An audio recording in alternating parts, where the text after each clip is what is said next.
be talking about Jalen Waddle not being on the Dolphins as we start today's show. But here we are. Jalen Waddle's not on the Dolphins. That's out of the box. You have never been, admittedly, a fan of Jalen Waddle. Not that you're not a fan. He's not the kind of guy, you've always been of the opinion, that's really a number one anywhere across the league. He's an more ordinary receiver than extraordinary receiver. Yes, he's a C-plus guy, and we were treating him like he was an A, and he wasn't an A. He'll never be an A. Wasn't born an A. And it's just there's not a lot of A's in the world. At Alabama. He was an A at Alabama. At Alabama, yes. But he's playing with all-star teams. They're restructuring this roster how they like it. And I went and looked at the receivers in Green Bay. There's 4 receivers in Green Bay over 6'3".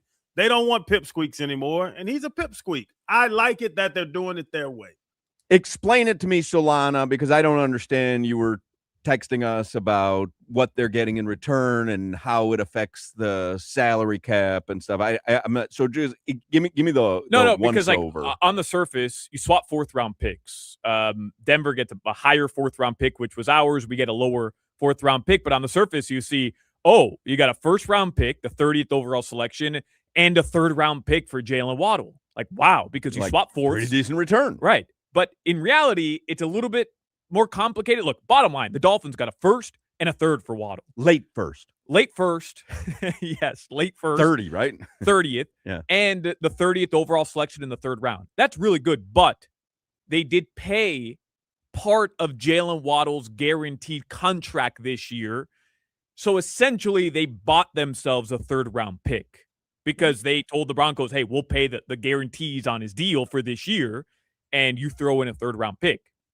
I don't have an issue with that because the Dolphins don't need a ton of cap space and it's guaranteed money anyway, so who cares? But ultimately, you have 4 third-round picks. I think the Dolphins have 11 total draft picks going into this year, and they're one of only 5 teams with 2 first-round picks, albeit a late one. That's solid. Well, considering Sully started with a hand behind his back. No, but the thing also is Sully's claim to fame is being able to identify talent, right? Okay. So if you had, if there's a guy, you look at Pat Riley, and again, they've done well in the draft, but Pat Riley, the guy knows how to wheel and deal, right? The guy knows how to bring veteran talent, free agents in, that's his game. That's his wheelhouse. Sully's wheelhouse is supposed to be identifying talent through the draft. And it's okay, identify a way because you've got a plethora of picks coming up and go ahead and build us a quality team. And he dwelled on that. They both dwelled on it, recognizing young talent and keeping them around, which we knew with the Robert Hunts and the Javon Hollins and all. Greer wasn't worried about that. And we went the route of Bradley Chubb and Tyreek and Jalen Ramsey and James Daniels and all. Let's go pay a whole bunch of old guys. They can't even do that if they want to, but they're showing their hand on what they want to do. They're acquiring assets to go get young guys to build this team how they want to build it. And it's not going to be a whole track meet thing again. If you expect to see a track meet, trust me, go watch Green Bay from last year.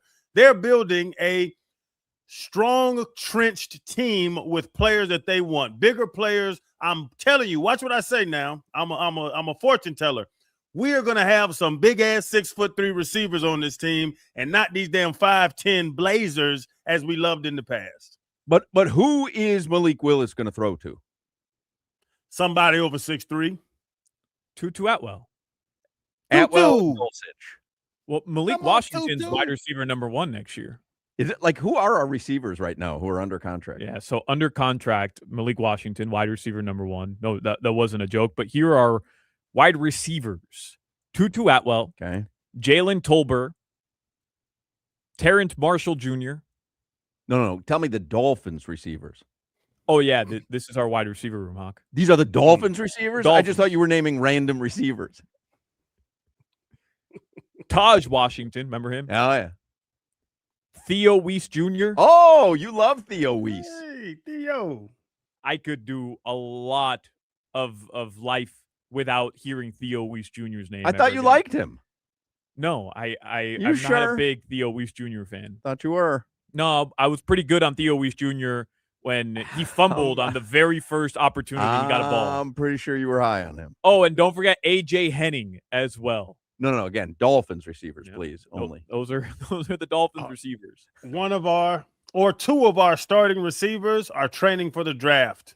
They're doing drills somewhere in New Orleans. That's what I think, right? It's got. Yes. I mean, it's got to be that. You're not going. You can't tell me Malik Washington is wide receiver number 1. No. And I'm looking now. We still got a bunch of pipsqueaks, and that's not how they structure contract or structure teams. Jalen Waddle is going to be very good because he's hit his ceiling at very good. Yeah, he's a good receiver. Oh, like if I absolutely if I was a team and I thought, hey, I could use a good starting receiver, Jalen Waddle. Like, you're not getting any complaints out of me for that. Like, he's going to be a good starting receiver. Mm-hmm. But if you need, it's funny to say because you need someone to replace Tyreek Hill. So if you're replacing someone like Tyreek Hill, I think you need to do better than Jalen Waddle. Problem is, it's Malik Washington and Tutu Atwell. No shade. We need something better than Washington and I don't Atwell think they're taking a receiver at 11. No. At 30? Maybe at 30. Yeah. But you second, third round, there's receivers, especially coming out of college nowadays. There's receivers everywhere with this wide open, fun and gun offenses everybody runs. I think the Broncos just got a lot better. They have Cortland Sutton, so they have that big receiver. And then now they have Jalen Waddle as their slot or whatever guy. Bro, the Broncos are like legit good. Yeah. They were good up until what's-his-face got injured. Bo Nix. Yeah. Who came in and Trevor Siemian? No. Who was it in the playoffs? Basically Trevor Siemian, right? Stidham. Was it Jared Stidham? Stidham. It was Stidham. Yeah. Oh, yeah. Jared Stidham. You say that. Has a defensive coordinator ever walked in the meeting room on Monday and said, hey, fellas, we got to stop Jalen Waddle? Well, I think one of the biggest problems with Jalen Waddle, in my opinion, was he was always seemingly on the brink of missing plays or missing quarters or games because of injuries. He's always, again, it's a tough position, so I'm not trying to make it sound otherwise, but he always seemed like he was getting dinged up and was borderline coming back or not. Like, I'm okay with it. I know it caught a lot of people off guard today. I got texts from friends of mine who don't follow the Dolphins. They're out of market, and they were absolutely shocked because I don't think a lot of people I think they know of Jalen Waddle from Alabama more than anything. And then you see that name, and you go, hey, Dolphins, of course, behind Tyreek, he was going to be number 2. But are any Dolphins fans super upset that they've moved on from Jalen Waddle? Upset from the standpoint of they hate the move? I don't think so. No, upset from the standpoint that they have moved on from Jalen Waddle. That this is what they got out of Jalen Waddle. No. I mean career-wise, not in return. Like, hey, you drafted Jalen Waddle. That was what you got out of him, and his era is no longer. Here's the thing, though. He had good numbers. Jalen Waddle's numbers were really good. He's not Calvin Johnson. Don't get it twisted. He's not a Hall of Fame wide receiver. But I was looking at Jalen Waddle all-time Dolphins wide receiver stats. Listen to these names. Duper is number 1, all-time receiving yards. Clayton is 2. Nat Moore is 3rd. Chris Chambers, your boy, is 4th. Juice, O.J. McDuffie, is 5th.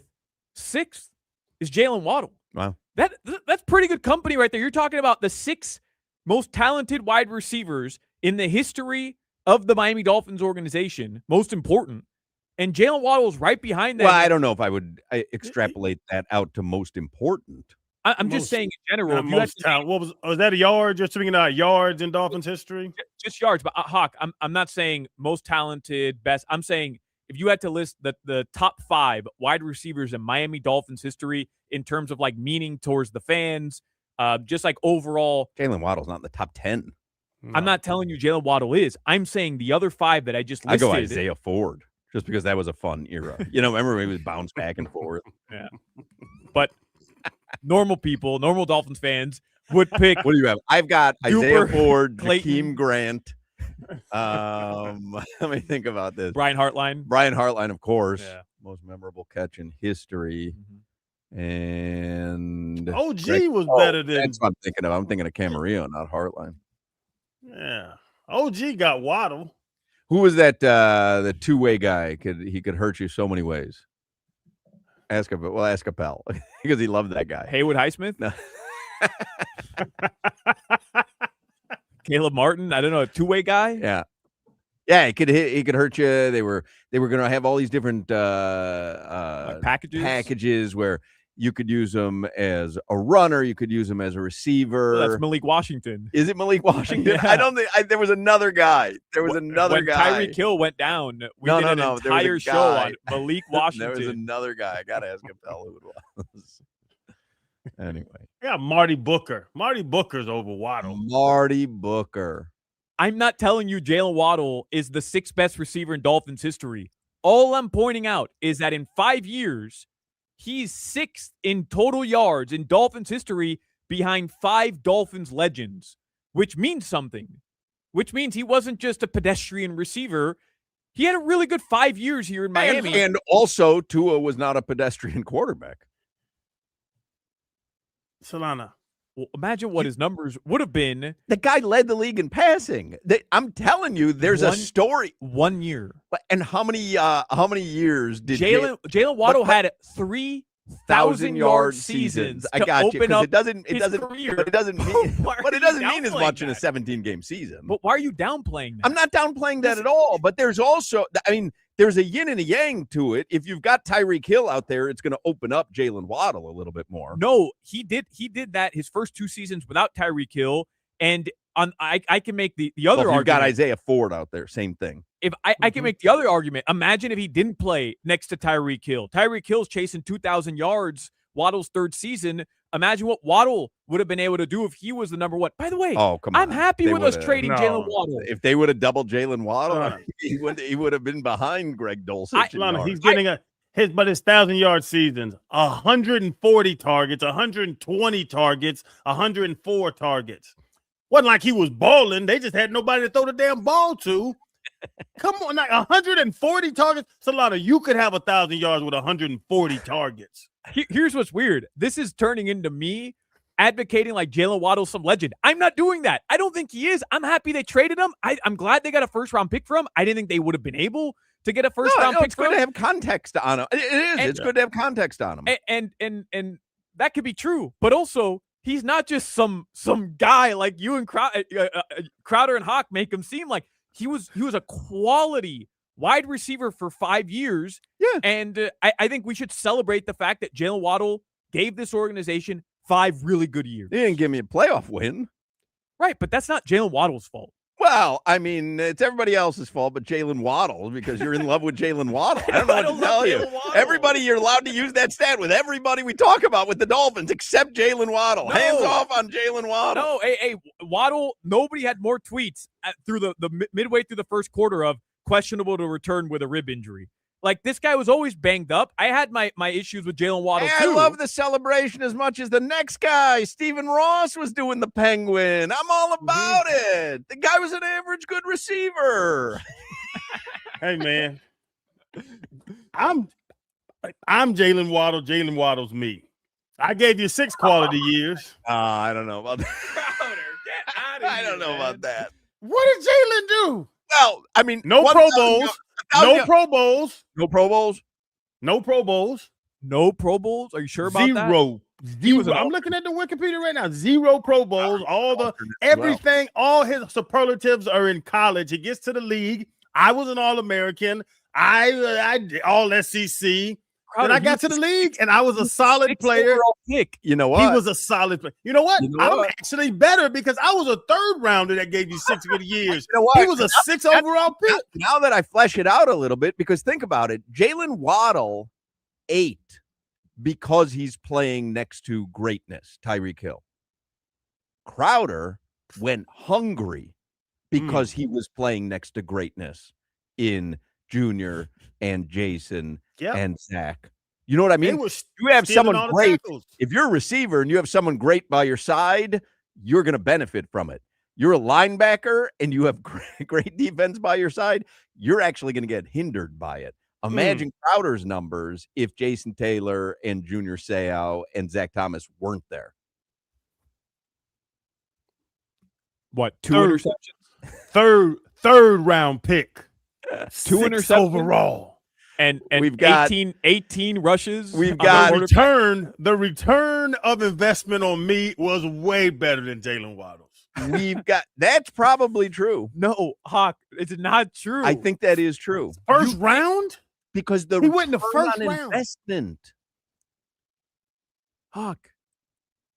Jalen Waddle is top 6 in all-time reception yards for the Miami Dolphins when they had the greatest passing attack the league has ever seen with Dan Marino for a decade. And those are the guys who are ahead of him. And Channing Crowder, with all due respect, Crowder, I loved you as a Dolphins fan. I loved you for what you were. You're not coming close to top 20 on any statistic. Because Zach took all the tackles. He was stealing them. Zach just told a story. He used to make fun of me. He used to lie to me, tell me to go the wrong direction. He upsold me on the hyperbaric chamber. Did y'all see that? Zach was getting over on me for years. He upsold you.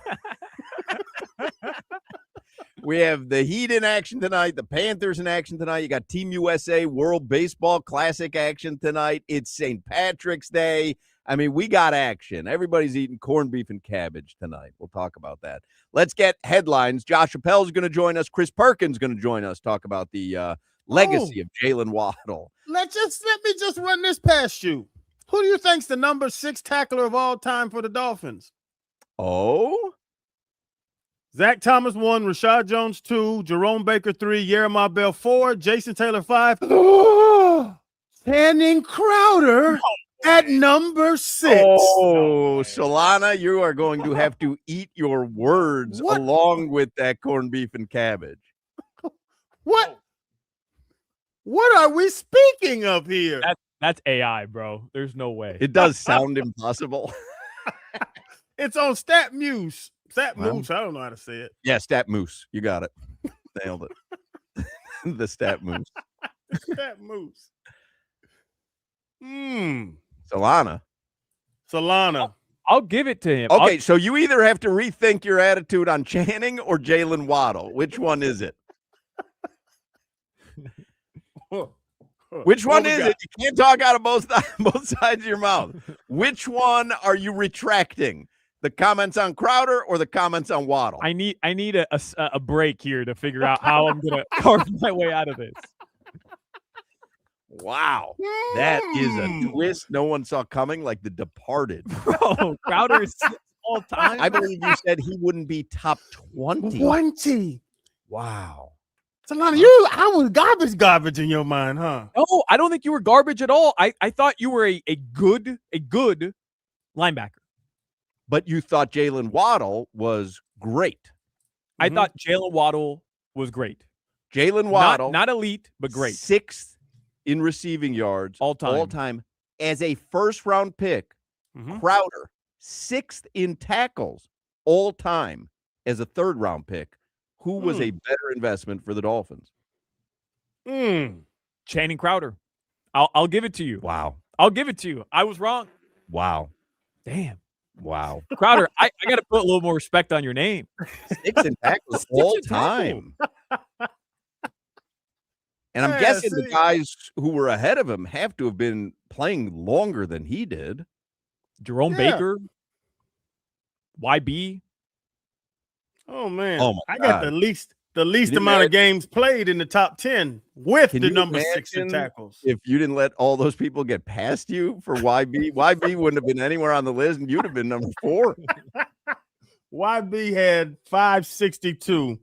He would have been at 420 if I wasn't playing with him. I gave him 100 plus tackles. Let's get headlines here real quick with the very shocked Alejandro Solana, brought to you by Doral Volkswagen, home of the Pricito, our lowest price. Visit them at Doral Volkswagen or DoralVolkswagen.com. I have to do a little bit more research because I don't see anybody on this list that played before like 1995.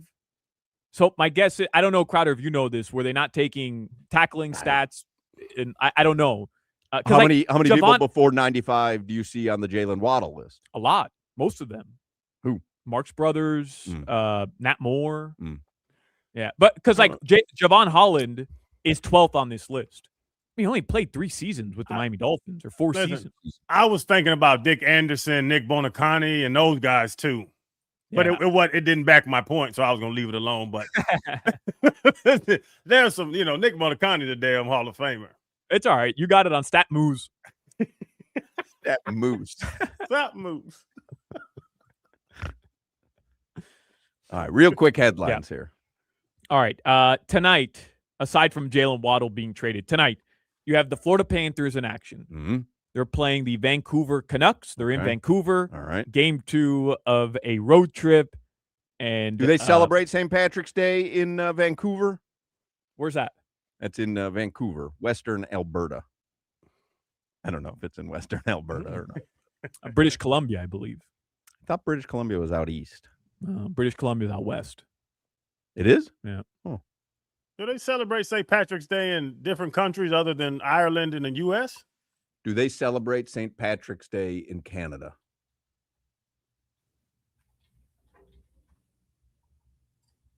Yeah, they do.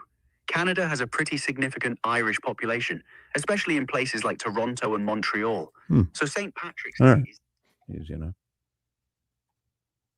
What province is Vancouver in? Yeah,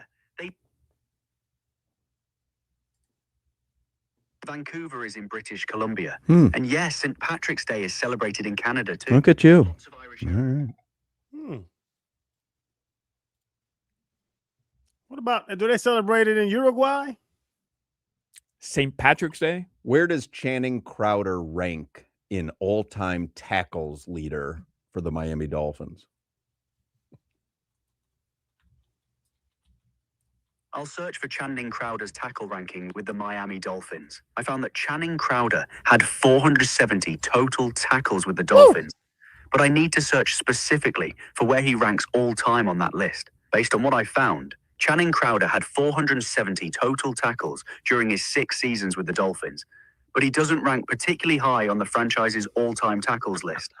Zach Thomas is the franchise leader with 1,042 solo tackles, which is way ahead of everyone else. The second place is Rashad Jones with only 599. Rashad Jones is 2 on your list as well?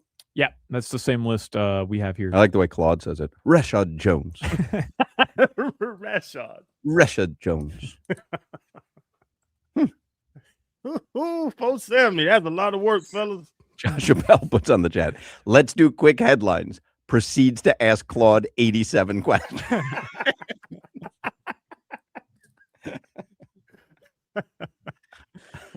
The Miami Heat, they're playing Charlotte tonight. Bam is questionable. Claude, any good movies you've seen lately? And Venezuela beat Italy in the semifinal last night after a big 7th-inning rally. This is their first ever WBC championship appearance. Tonight, USA, Venezuela in the final. That'll be at 8 p.m. All right. FS1. Fox. Your weather in South Florida, 69 degrees. Nice. Very nice. Is it cold out? Yeah. Huh? It got a little chilly. Yeah. Must have missed that. Yeah. That's your weather. All right. Josh Chappelle is going to join us in the next segment. Cheetah Pompano, what a great spot to watch a game or a fight or celebrate St. Patrick's Day. Oh, what the hell you doing listening to us? You get over to Cheetah. I mean, they've got a St. Patrick's Day celebration going on all day, all night. Cheetah Pompano and Cheetah Palm Beach. $7 Jameson shots, $100 bottle specials, corned beef and cabbage on the menu, and a pot o' gold liquor basket giveaway. That is St. Patrick's Day, which is today at the Cheetah. Do you eat, Solana, corned beef and cabbage? I would, but I've never had corned beef or cabbage. Neither have I. But I would. Well, I have had cabbage because cabbage is in something that I like. Yeah, like in tacos sometimes they'll put some cabbage. Right, but isn't there, is it like Coleslaw is cabbage, right? Coleslaw's Yeah, I love cabbage. coleslaw. Yeah. Anyway, corned beef and cabbage tonight, all night, all day at Cheetah Pompano and Cheetah Palm Beach. Saturday, March 28th, that's the Rodriguez Charities 7th annual poker tournament at the Seminole Casino Coconut Creek. 100% of the proceeds from the event are donated to local charities. There's $10,000 in cash prizes. There's a $200 buy-in, and there's also going to be bounties for knocking out certain players like me. So if you knock me out on Saturday, March 28th, metaphorically, of course, don't physically knock me out. You won't get you probably could take my bounty if you were to knock me out on the 28th, but that's not really what it's intended to be. It's more like knock me out of the Texas Hold'em game and you get the bounty that I am holding. But that's going to be Saturday, March 28th, Seminole Casino, Coconut Creek. Hope to see everyone there. Every day is a great day at Cheetah Pompano Beach. Make sure you visit Cheetah Palm Beach as well. Get all the details at cheetahsofl.com. You're listening to the Hoch, Crowder, and Solana Show. Tighten your ass up, Whale. Go.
Hello, does this sound okay? I can't hear you. Still can't hear you.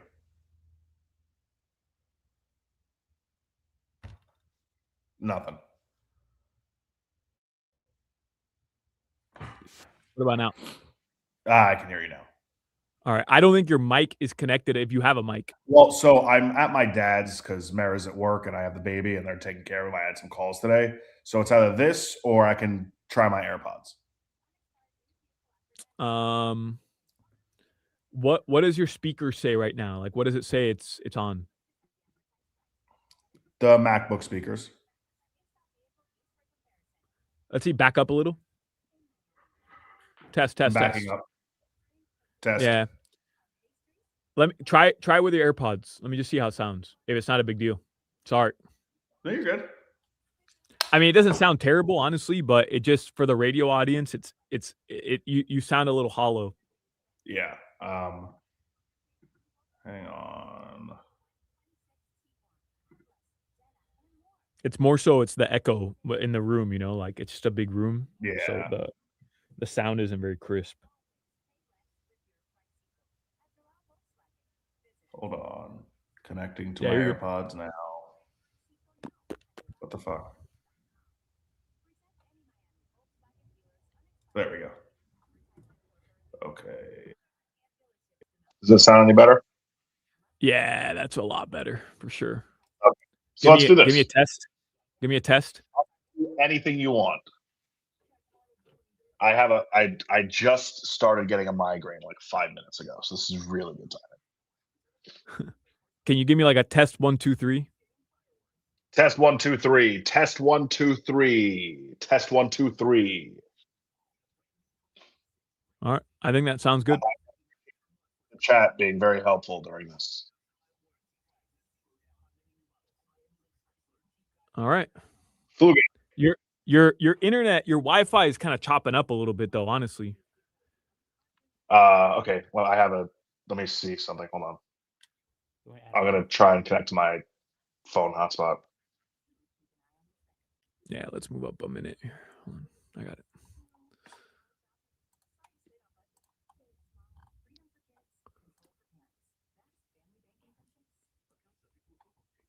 Available for select mobile devices. Message.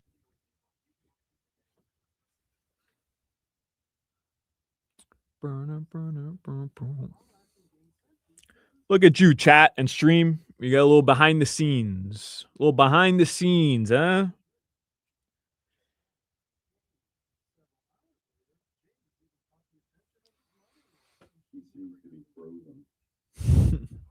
James? Yeah.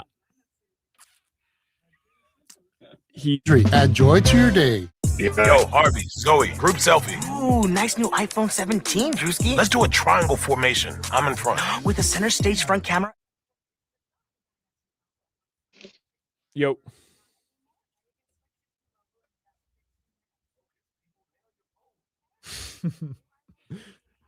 I'll put phone hotspot working at plus 325.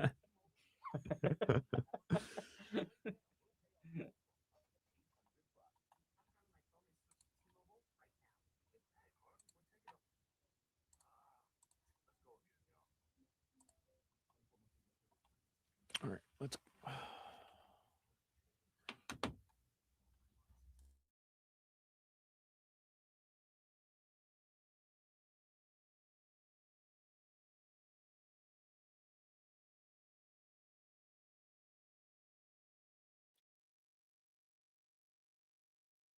That was the phone hotspot. Say that again. Sorry, I had you off. That was the phone hotspot. Yeah. Hey, why don't we mute your computer audio and your actual what you're sending us, and you call us, but you could just stay on the video stream so we can see you. Okay, that works. All right. So just turn off, like mute yourself on your end, and turn down the volume so that our feed doesn't play back to you, and then I'll call you from the studio. Okay. All right. I'm gonna call you right now, but just stay on video. Stay on video so we can see you.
Here, there's Crowder looking for Solana still. I mean, seem to be flying in the blind here. So can they hear me? Because I can't hear anyone. I can hear you. All right, there we go. And Josh, you can hear us? All right. He sounds terrible. It's all right. We'll struggle through. Is he on like a phone and the internet? No, he's just on his phone. Oh. But of course, he doesn't want to hold the phone to his ear. Oh, no. I literally asked, do you want me to take off my AirPods? Yeah, it sounds terrible. Yes. It I sounds said terrible. yes. No, you did. Yeah, it sounds terrible. I was listening. You said no. You said no, don't wear the AirPods? Yeah. He asked me, would you rather I take off my AirPods? I said yes. No, that's not what happened. That's definitely not what happened. Because I would have taken my AirPods out. Why would you have told me to take my AirPods out? They're and me still not take they're them still out? connected, right? Even though he's holding the handset up to his face, they're still connected. It sounds like he's on a speakerphone. Nope. Yeah, I don't know. It sounds like it's a speakerphone, doesn't it? This is good radio, isn't it? Listen, it's not my fault. I'm sitting here. I got a microphone that's fully functional. I can tell though you are not talking into the handset. You're not talking into your phone, Appel. Like it's not connected as a handset. Yeah. I don't know, but Well, you're covering up the speaker I can part. call him back because it does sound very bad. Sounds terrible. Yeah. What kind of phone you got there? You got Metro PCS? I made a joke that would have been good for our group text. I almost said it, but I didn't. It does sound terrible. Does it sound terrible though? It sounds terrible. We'll get there. It doesn't sound. It's a Cricket. They still have Cricket. You on a Cricket? You're on a Cricket phone? You on Prime Mobile? Yes. Yeah, and he's delayed too. A really terrible connection. Where are you? You're on the moon? My dad might as well be. Why am I still talking to Appel? Can't we reconnect with him? Jimmy gave him the thumbs up for a second. But I also like the fact that we get to watch Appel through all this, as do all the streamers, and he's really annoyed, but he's the one that caused all these problems. We seem to be pretty buttoned up here. He just answered the phone. Hello. He's easily frustrated. Take it easy. Yeah. Well, this is going to be a big segment. This is going to be a very important segment. We're going to talk about Jalen Waddle. Well, I'll tell you some of these celebrity birthdays. Brandon Ayuk. Oh, he done been crazy, didn't he? He messed up all kind of money. 27.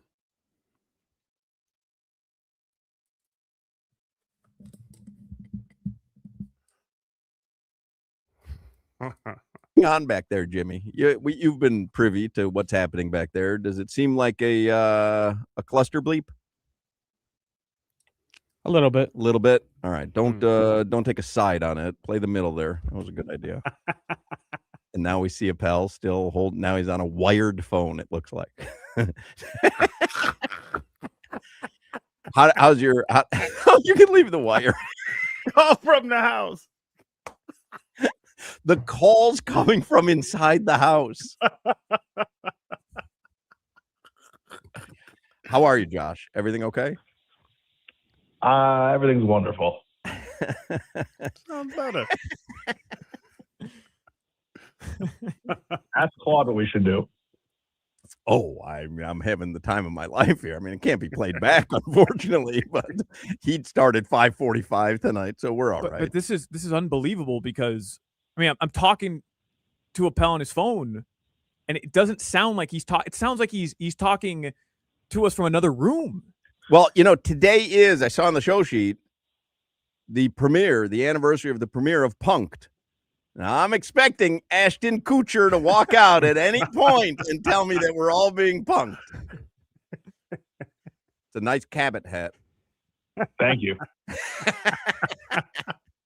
He's annoyed. Yeah, I just find is. the whole thing funny. I think it's adorable. He's on the phone, but he's getting closer to the computer camera. I don't know how that's going to help. I understand Appel because he and I literally spent the entire segment trying to fix his connection issues because he didn't have a good connection. Right. And then it didn't work. So I told him, hey, let's just call me. And now he still doesn't sound good. So I understand why he's frustrated. I'm sorry, Appel. I tried. No, it's not your fault. It's just I love when you're telling me that I'm not doing something when I am doing something, and then you're telling me that I'm not. That I show you I'm doing. Not well, you. also I'm talking to the host. Right. I'm talking to the host. No. I mean, this is on you. You can't deflect the blame. You know a proper broadcast setup, and you don't have one. And the only issue I would take with Solana is he said he spent all break fixing everything and then determined it was not fixable. But you didn't determine it was not fixable till we were a minute into the segment. Oh no. What and then your solution didn't get any better. What I determined was, we'll just call him. And I didn't listen to Appel on the light phone. is on. the light is on. He's on his phone. This will sound great because everybody we have on the phone sounds good. They're on their phone. Sure. But somehow he sounds worse. It sounded worse with his phone to his ear. Yeah. Than he did via his computer. I wonder, are you sure you don't have the ambient mic on your computer and we're hearing it off that? My mic is muted on the computer. Yeah. Well, then it can't be that. It's good troubleshooting. No, we'll talk us through this. Oh, it cannot be that. Crowder's got Starlink now, though, so he sounds fantastic. Yeah. Hey, get you these Starlink. They get satellite dishes inside your house. It's amazing. I'll tell my dad about it. Yeah. They get satellite dishes inside your house? Man, I got 5 satellite dishes on my ceiling all around the house. Satellite dish everywhere. I'm not planning on asking Appel one question about Jalen Waddle or the World Baseball Classic. I just want to make this the most the most uncomfortable 20 minutes he has ever. Still just gonna hold that phone, huh, Appel? What else am I gonna do? Bro, get closer to the camera, pal. Tighten up. Jimmy, do you have any questions about Jalen Waddle for Appel? No, I like this. I'm just kidding. How do you perceive? I'll goof around, but how do you perceive this Jalen Waddle trade? Because I don't know if there's Dolphins fans who are upset at losing Jalen Waddle per se, but I know that Solana puts a bigger value on Jalen Waddle than we are. Yes. I mean, is that but he's also a proponent of the trade, of moving on from him. So I don't know. How do you perceive what transpired today? I'm a little surprised, but at the same time, the Dolphins, they get a third and It's a fourth amazing. back. Now you're just breaking up. Yeah. Now we just can't even hear you. Yeah. That is. We might have to bail. I mean, it really that actually. How does this sound? Does this sound any better? Yeah. Keep doing that. In fact, why don't you take over the show for the 3 o'clock hour and do that? That couldn't have been any funnier. I tried to all right, I'll bring it back and we'll talk Jalen Waddle, and he.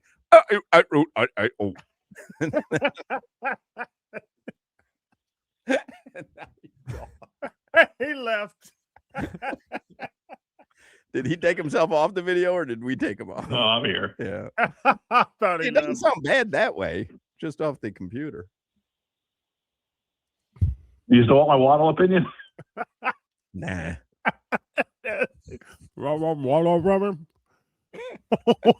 You guys gonna replay this 5 times?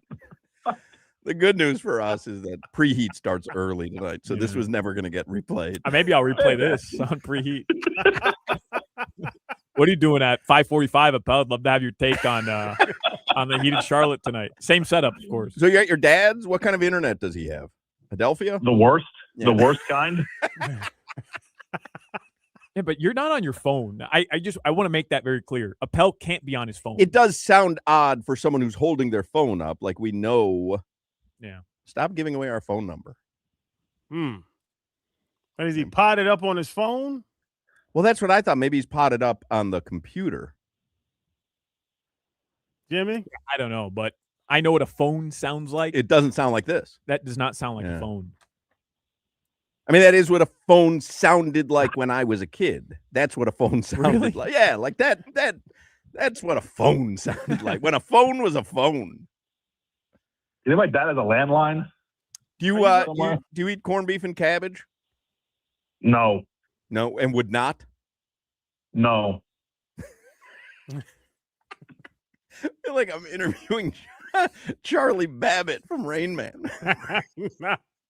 No. You watch Wapner? Huh? All right. Is that about enough? What's corned beef? What is corned beef? Corned beef. Are you not Jewish? Yeah, I am. Well, you never had a corned beef sandwich? No, I really have never had a corned beef sandwich. I'm saying, what is it? Like, what is corned beef? What's corned beef? Right. What makes it corned beef? That's my question. Let's see. I don't want to give you the wrong answer here. So, are you not Jewish? I know what I thought you were asking, like, what is corned beef? Like, I've never heard of it. Beef brisket cured in salt brine with spices. So it's like It's pickled. I mean, delicious. pickled. Well, no, it's not pickled. There's But no- it's like the same. it's a- the same it's a idea. Instead of it brisket. being in vinegar, it's in salt brine. You know what a brisket is? Yeah, I had brisket on Saturday. It's just a brisket prepared differently. You know what's really funny is Abel just texted us that Len just called him. Like, did he call you during the segment? Right as I was getting on. That's funny because Len's got stuff to talk to him about for the radio station. But he called him during the segment. Maybe not if you heard this segment. But maybe not if you heard this segment. Yeah.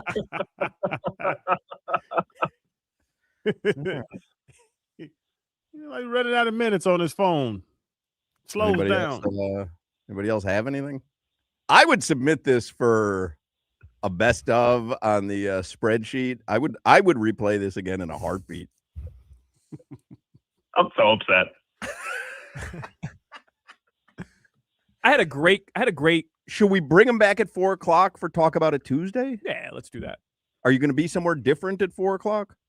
Yeah, but I kind of want to come back on Friday for Fancy That Friday.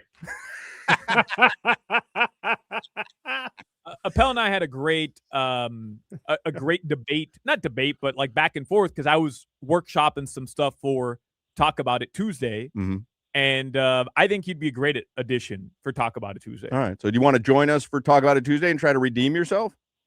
I have a production call at 4:00. I can't be on that. Well, do yourself a favor. Who's it for? One of the soccer games? Yeah. Well, yeah. do it from a payphone at 7-Eleven because no one's going to understand. No one's going to understand what you're saying. This trip to dad's gonna lose your job, buddy. Yeah. Head to FLL and find one of those banks of payphones. Well, I hate to have to say goodbye under these circumstances, but I think. And so we will not see you at 4:00 for Talk About It Tuesday. Unless my coach call gets canceled. All right. You want to join us at 5:00 for headlines? Sure. All right. Maybe we'll do that. You think you could? Is there an internet cafe near you somewhere that you can log on? No. Josh Appel, ladies and gentlemen, follow him on social media and make sure you watch him on the U.S. Open Cup games that he's got this weekend. Thank you, this week. Thank you, Josh. Enjoy your coach's Hey. This is the best work I've ever done. Proud of it. All right. Oh, a little deflated for him. I mean, Oh, that was funny. nowhere to go. But also, learn how to use a phone. Something was up with that phone, right? Yeah. All right. We're going to do better in the 3:00 hour. I promise. Chris Perkins is going to join us, and it's possible that it doesn't get better. And then, but in the 4:00 hour for Talk About It Tuesday, then it's really going to be better. There we go. If anybody sees Josh Appel out, please give him a hug. Maybe throw him a 5 or a 10 and tell him it's going to get better. Shoot him a little money. Let's start a GoFundMe. Let's start a GoFundMe for Josh. Shoot him a quick dime. Jimmy, can you fire up a GoFundMe for Josh? How do you do that? Oh, God. This is who I surround myself with. Low testosterone is a real issue for many men. It can lead to poor sleep and low energy, brain fog, reduced sex drive. It can make it difficult to stay in shape. This is where Atlantic Men's Clinic comes in. I was there today. I go on Tuesdays, get a testosterone shot. I am so legit thrilled that I go to Atlantic Men's Clinic for testosterone. Wish I had started sooner. Now, if you're feeling sluggish, you just don't feel like you used to feel, I highly recommend testosterone treatments at Atlantic Men's Clinic. And more than just that, Atlantic Men's Clinic can help men lose weight, support metabolism, improve gains in the gym, and more with 4 targeted body composition plans featuring GH peptides, NAD+, GLP-1, PDA, and more. With the low T treatments combined with the body composition programs, most men notice real improvements, more energy and better focus, improved sleep, stronger workouts, a renewed sex drive as well. In your early to mid 30s, guys, you start losing 2 to 3% of your testosterone production every year. So it happens gradually, before you know it, you just don't feel like the same guy you were in your 20s or 30s. Get to your mid 50s like me, you'll notice it. Decreased sex drive, you're putting on weight, less productivity at the gym, you wake up feeling tired, you fall asleep after dinner. If you have those symptoms, schedule a consult with Atlantic Men's Clinic. There are 7 locations in South Florida. Call them at 877-455-7300, 877-455-7300, or visit atlanticmensclinic.com. Featured therapies are compounded and have not been evaluated nor approved by the FDA. Provider prescription required. See website for details. You're listening to the Hoch, Crowder, and Solana Show. Crowder. Hawk. Crowder. Hawk. Unk.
We back at it with the steady Hotman, Crowder, and Solana. 305, cafecito time, dame una colada. Got some interviews next. Always got dope guests. Get the cesspool live, dropping comments and likes. We about to get right.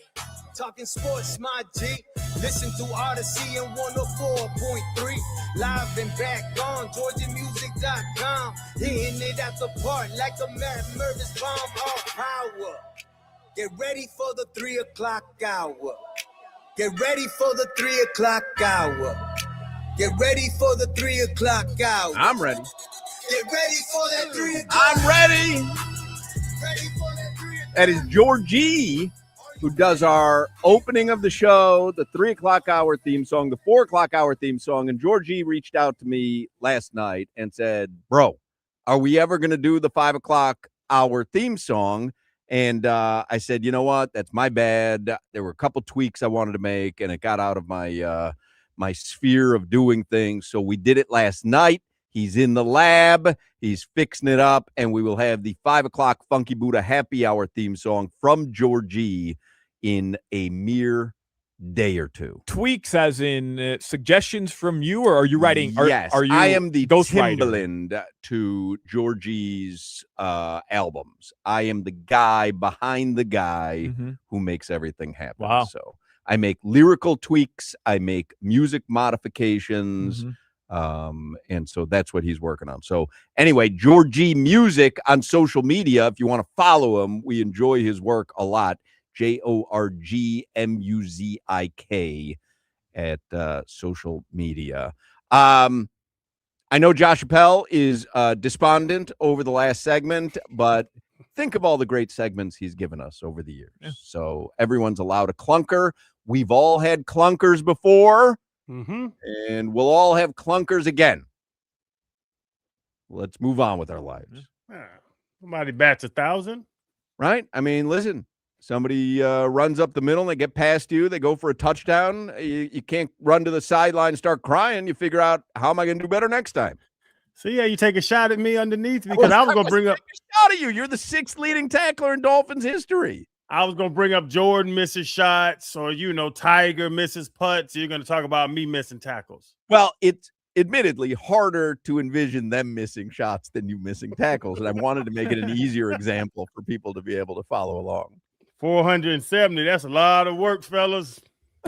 That's impressive, man. I'm not gonna lie. You were floored by that. I actually was too, because when you said Jalen Waddle was the 6th leading receiver in Dolphins history, that shocked me. Yeah, me too. And then who's the one that said they were the 6th leading? Did you come up with that stat, Crowder?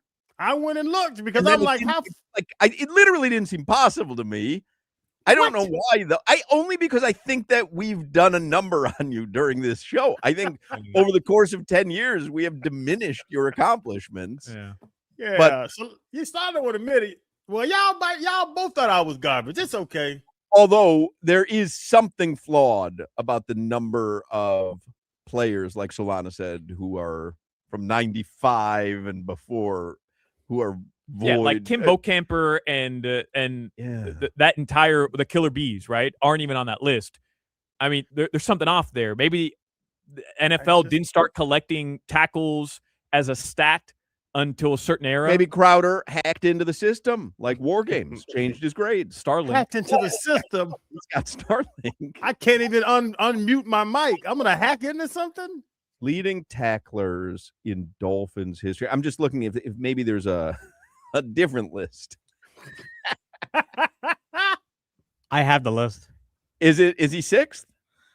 No. So where did you get your list? Pro Football Reference. Oh, really? Because I'm on Stat Moose as well, and he's 6th on Stat Moose. Yeah. Where's yours? Pro Football Reference? Yes. All right, now let me look at that. They really don't know what's going on. What did you find on that, Jimmy? Where's he listed? He is 8th. Oh, listen, that's still pretty damn impressive. You can pro reference all you want to.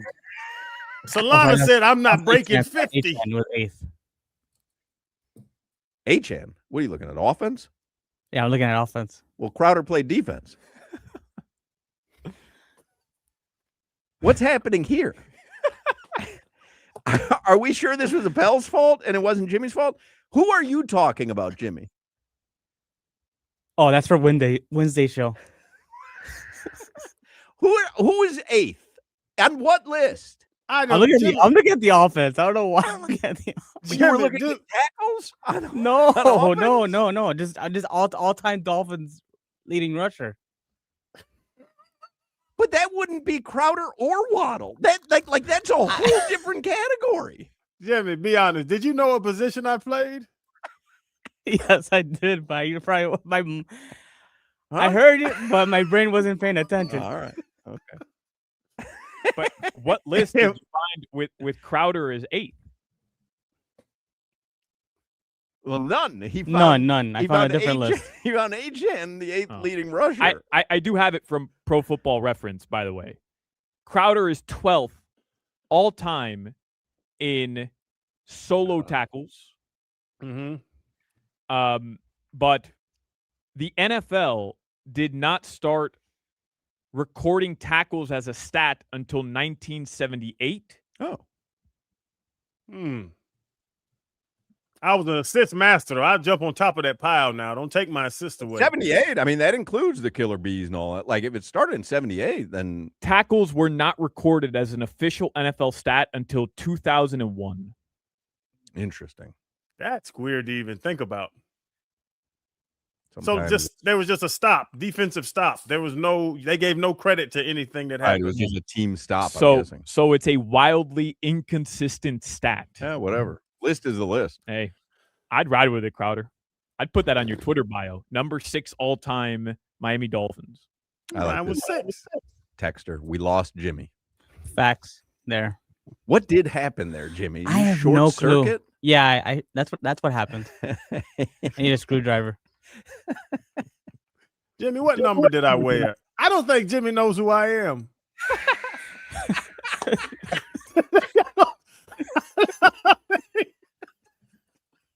Jimmy, don't look on your computer. What jersey number? What jersey number? Out of the 4 people you see on your screen right now, point to the one you think played for the Dolphins. Oh, I remember you now. You played for the Heat. All right, let's do headlines. What a show we have put together. Hey, I mean, honestly, you couldn't do this if you tried. This has been a shocking, of epic proportion what we have done for an hour and 8 minutes today. Headlines are brought to you by Durrell Volkswagen, home of the Pricito, our lowest price. Visit them at Durrell Volkswagen or DurrellVolkswagen.com. It's so good that we're talking, like, for the whole show, Jalen Waddle's traded. We're talking Waddle, then we're talking Crowder stats. Right. You think Crowder is Devon HN? If he were, he'd be in the Hall of Fame. Hey, we need a show meet and greet. Yeah. I don't think we all know each other that well. We're going to have a mixer. Jimmy, we're going to have a mixer. And we're all going to introduce ourselves. Imagine Jimmy's disappointment when he finds out today he doesn't do a show with Devon HN.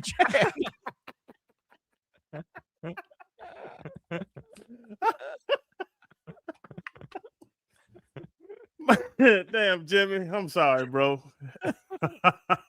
He's like, yeah, you're number 8 on that list, DA. Like what? What? I didn't know why you kept calling me DA. I just ran with it.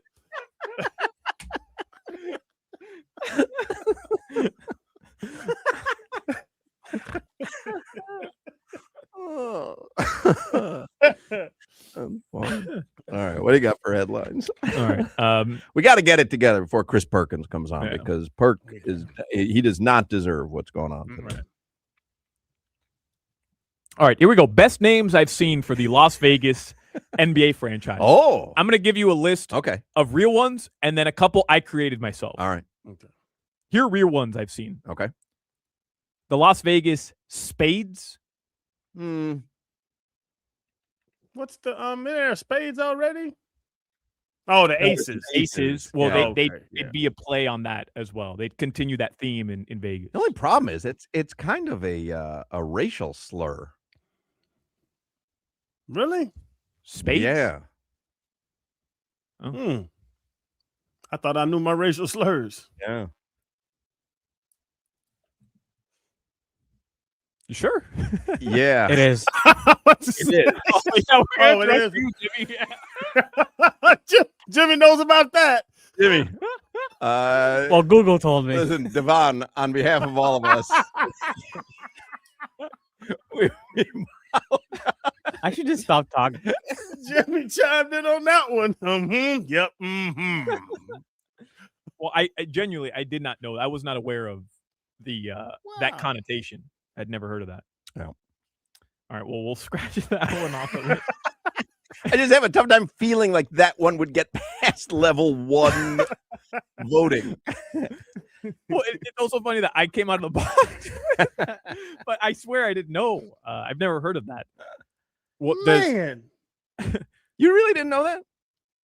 call a spade a spade. Hmm. Man, You really didn't know that?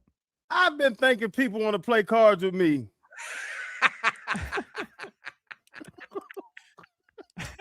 No, I'm in a rush, brother. Appreciate it. No, I'm in a rush.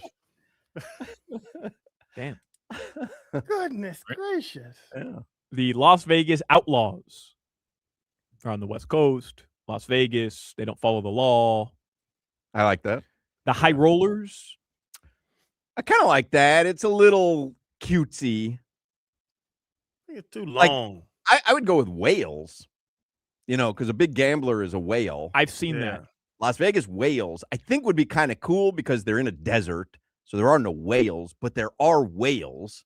Like, I think that would be a cool play on words. But the emblem though, because people don't know that don't gamble that big ballers are called whales. They're Right. thinking about a beluga. Right. So I think it's like, I think you'd have a beluga with legs, though, holding a deck of cards. I don't know. I think there's something there. I can ride with whales. The Devils. Sin City Devil. You got the New Jersey Devils. I don't like when they use. I'm with you. The Oh, wow. Jokers. The Jokers, man, you open yourself up when you're having a bad season. The Gamblers. Right. Wasn't there the Houston Gamblers in the USFL?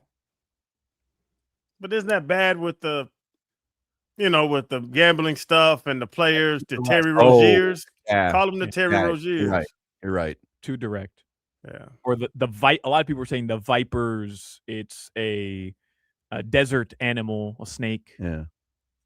All right. Well, I think you got to do something in the gambling realm, though. Well, here's what I came up with. The Las Vegas Overs. Oh, I kind of like that. Mm-hmm. I mean, you can't really do that, but Yeah. That's still right in the gambling realm, though. Yeah. Like, Well, what about the Las Vegas Addicts? The Las Vegas Buffet. now, see, that's a good one. That's a really good one. The buffet? Tell me who wouldn't be a fan of the buffet. That's a good one. Mm-hmm. I love that. I love that. The Las Vegas Resort Fees. a little long. I like that one too, though. I mean, you cannot stay anywhere but the stratosphere without being dinged on a resort fee in Vegas. The Las More than Vegas Strippers. All right. Maybe a little too risque. In what way? Well, They walk the strip. Oh, the strippers. Oh, they've got the Clippers. I love it. The strippers. I like that one. I like strippers. that. They're going to need more than one team. Yeah. Luke Cornett, of course, can be a part of that team, but the Las Vegas Cigarette Butts. I don't know if you can do that. This one, I believe, has real opportunity. Las Vegas DraftKings, presented by FanDuel Sports in partnership with Caesars. All right. Now, that to me is something that's got legs. That's gonna give commentators hell. I love the Las Vegas buffet. That is so great. I mean, that harkens back to a time in Vegas. There's only a few buffets left, but that was like prime rib and a buffet, man. Mm-hmm. They still have them. Yeah, just fewer and far between. And the buffets used to be like $4 and the prime rib was $2.99. And now there's no discount. You know, you used to go there for cheap food and whatever. And now it's like, $79 for the prime rib and $99 for the buffet. You can get a $14 prime rib. You're going to drive 35 minutes outside of town. Jimmy the Dong photoshopped me, Hoch, Devon Achan, and Jimmy all together. Man, right. You ruined Jimmy's life. That is crazy. Yeah, Abuela. I work with Devon Achan. That was such a crazy turn of events because I can understand. I really can't even understand getting sidetracked on some offensive list, but it wasn't even Waddle. So like that was the only that was quite the left turn. No. Sure was. Las Vegas buffet, man. It's good, right? Great nickname. That's good. Oh, I like the Outlaws and the Whales. I like the Whales. The Whales, I think, is pretty clever. Yeah. Because if you know, you know. If you don't, it's just another animal. Right. Exactly. Yeah. There's a million animal mascots in all of sports. But if you understand the double meaning, it really hits. Whale's my number one. Yeah. Las Vegas Griswolds. You got to really know. You got to really know. Do you get that, Solana? You get that joke? Isn't that from Vegas Family Vacation? That's right. Yeah. Okay. I've seen that one. That's the one where at the end they all win like big cars or expensive cars, right? At the very end. I don't think they win cars. Doesn't they win Keno? They all drive, and they all drive away in like Lamborghinis and stuff. His son is what's his name in the movie? Papa Giorgio. Yeah. Mr. Papa Giorgio. I put in $1, I got a car. I put in $1, I got a car. Mr. Papa Giorgio. All right. So here are the Dolphins players who Miami has moved on from this offseason. All right. Tua. Mm-hmm. Jalen Waddle via trade. Yep. Bradley Chubb. Minkah Fitzpatrick. Tyreek Hill. Big names. Yep. Total reset. They're not even trying to cover it up. Is a reset like you have not seen before out of this Dolphins organization in 25 years, right? They've never reset like this. Oof. 07 to 08. Got rid of the quarterback, wide receivers 1 and 2. You know what? But to Solana's point, I was a part of the Cam Cameron, the transition to Parcells, Pirano, and them guys. There wasn't a bunch of terrible big contracts with that transition. The turnover, I want to say, I forget, it got to be 20 guys made it from the 07 to 08 team, but the names and the contracts weren't as big as they are now.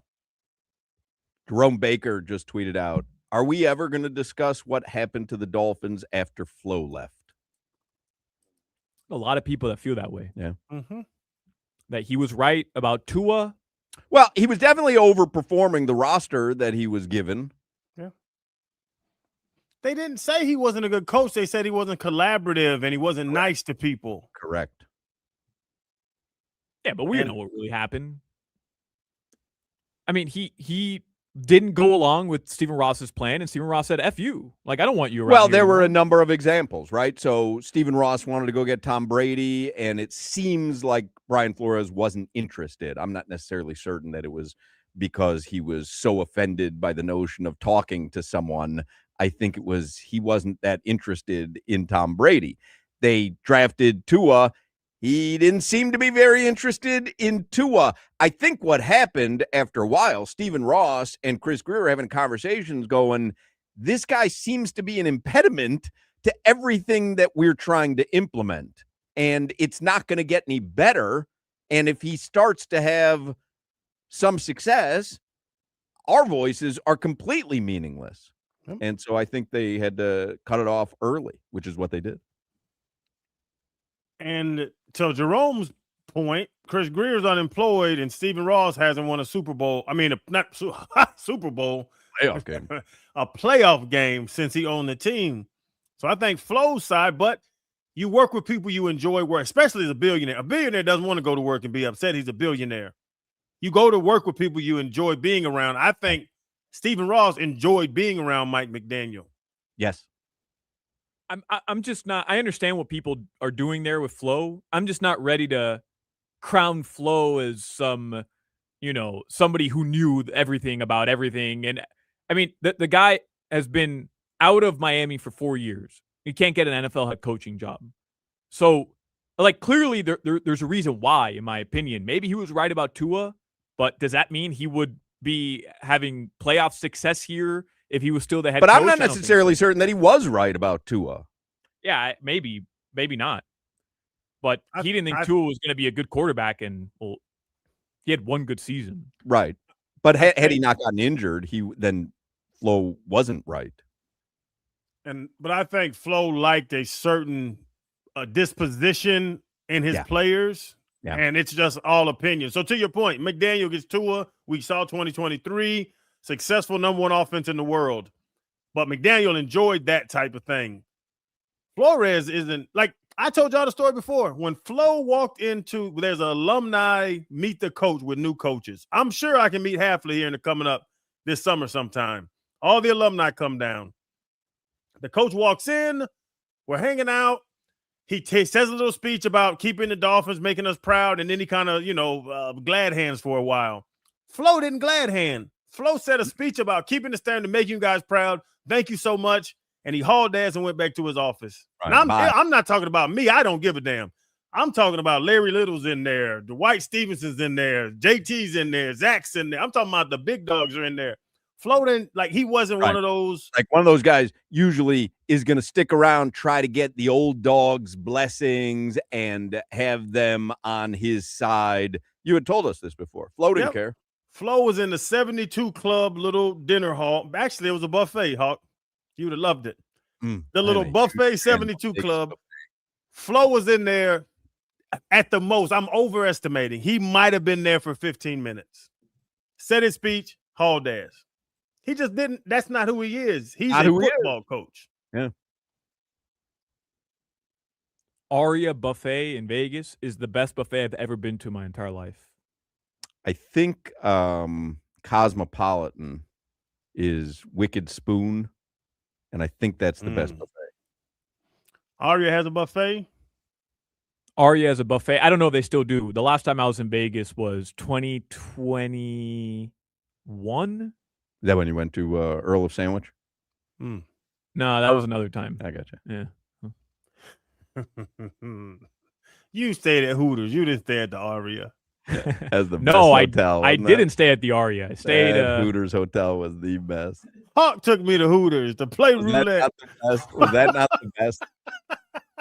They had the wood paneling of a Hooters in a casino. It was a Hooters with a casino. That's fire. It was the saddest thing. I took him there as a goof. My friends and I had gone there once, and we were like, "Oh my god, this is unbelievable!" Like to smell chicken wings, like specifically Hooters chicken wings while you're playing roulette, and the wood paneling is there. But you sent me to the Excalibur as a goof, and I spent like 2 nights there without sleeping. I mean, all the tobacco was in your lungs. Yeah. You spent 2 nights at Excalibur? I didn't sleep there at the hotel. Right. When I flew there with the Dolphins, I gambled sleepless nights You're at the gambling Excalibur. with black lung disease going into Excalibur. Like Excalibur was built before they had good filtration systems in the air vents. That place, I always say it should not look like a medieval castle. It should look like an ashtray. I prefer lung disease while gambling. Many people do. That's you just have to walk into Excalibur. You know, when you're gambling, you say give them 200. You say dimes, and that usually means $10 chips.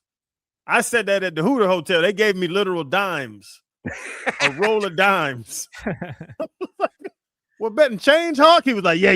Just put it on 23. I was like, okay. That place was something, man. That You sent me to Planet Hollywood too. I didn't think it was Planet all Hollywood that. is the best, man, with You the can- dancing you girls on the tables and stuff.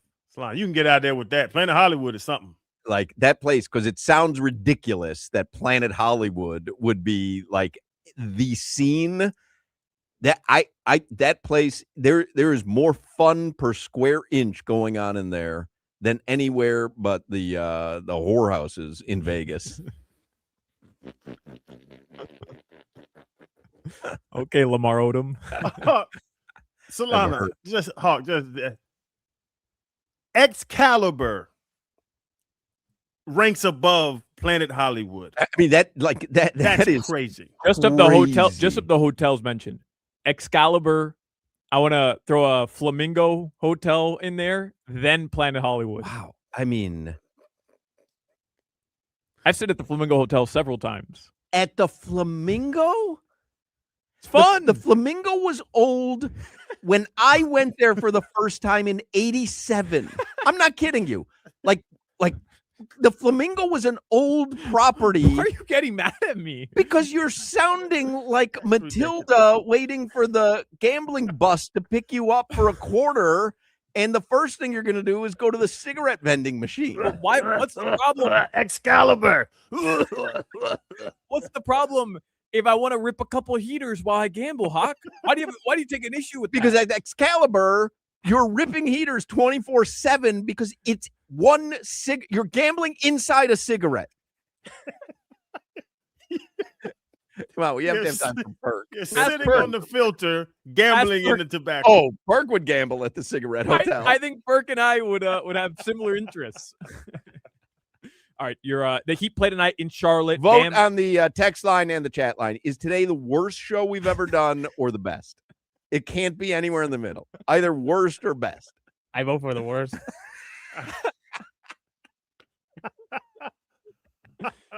You killed it, Jimmy. Channing Crowder, Jimmy. How you doing? Nice to meet you. 5 to 11. And the Panthers, they play in Vancouver tonight, which we learned is in British Columbia. How about that? All right, your weather in South Florida right now, it is 69 degrees. Nice.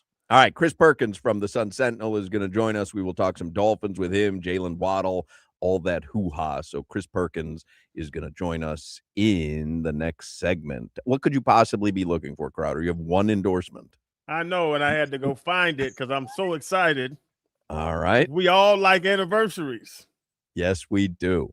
And my friends. How about that? My friends at Ed Moore's He's locked in. The DA best, locked in. How about that? The best anniversary. They have been 80 years in business, family owned and operated. They know what they're doing. Teddy Morris, Chris Atkins, the GM over there. They're an amazing team. They are going to celebrate over at Edmore Sawgrass Cadillac and commemorating it with this occasion of giving you special savings on Cadillac Luxury. My wife has a beautiful Cadillac. You got to check out these Cadillacs, especially the all-electric. Man, right now, the all-electric 2026 Cadillac Optic, just $349 a month, and you got to look at this all-electric 2025 Cadillac Lyrics. It's only $369 a month. They have been family-owned and operated for 80 years. You know they know what they're doing. They take care of their customers. You know I'm a customer. My entire driveway's backed by Moores. I'm telling you, you got to be backed by Moores. Go see my friends at Ed Moore Sawgrass Cadillac. They are the 6-time dealer of the year. They know what they're doing. They're the best at what they're doing. A beautiful, beautiful lot right there off the Sunrise Boulevard and the Sawgrass Expressway. Visit EdmoreSawgrassCadillac.com, and being backed by Moores, you'll know when you pull on the lot. From the trade-in, to the service, to the salespeople, to the sale, to the lease, to the new vehicle. They'll call you back. They'll tell you emails, texts, tell you when your car needs service. They keep up with you. They love you. You got to be backed by Moores. Click EdmoreSawgrassCadillac.com. This is Hoch, Crowder, and Solana. Got a horse running at Saratoga? Give me anything. You got a lottery ticket? You got some numbers? What do you got? The Dolphins have traded Jalen Waddle to the Broncos for draft picks, including the Broncos' first-round pick in this year's draft. We'll have info on the story all day on FM 104.3 WQAM and always streaming on the Odyssey, iHeartRadio, and TuneIn apps. Ready, set, go! And get Kendall Toyota's lowest price on new Toyota Corollas, Tacomas, and fully electric BZs with huge savings all month long. These new Toyotas have it all. Save thousands on pre-owned cars up to 50% off the original selling price. 100% credit approval is their goal. It's all at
Yeah. Rambling man. Chris Perkins is on the Toyota of Hollywood hotline. He's a columnist for the Sun Sentinel, and you could read his work in the Sun Sentinel, sunsentinel.com, Sun Sentinel app. Perk, we are either having the worst show that we've ever had over the course of the last hour and 37 minutes or one of the best ones we've ever had. So you'll be the determining factor when this segment is over, okay?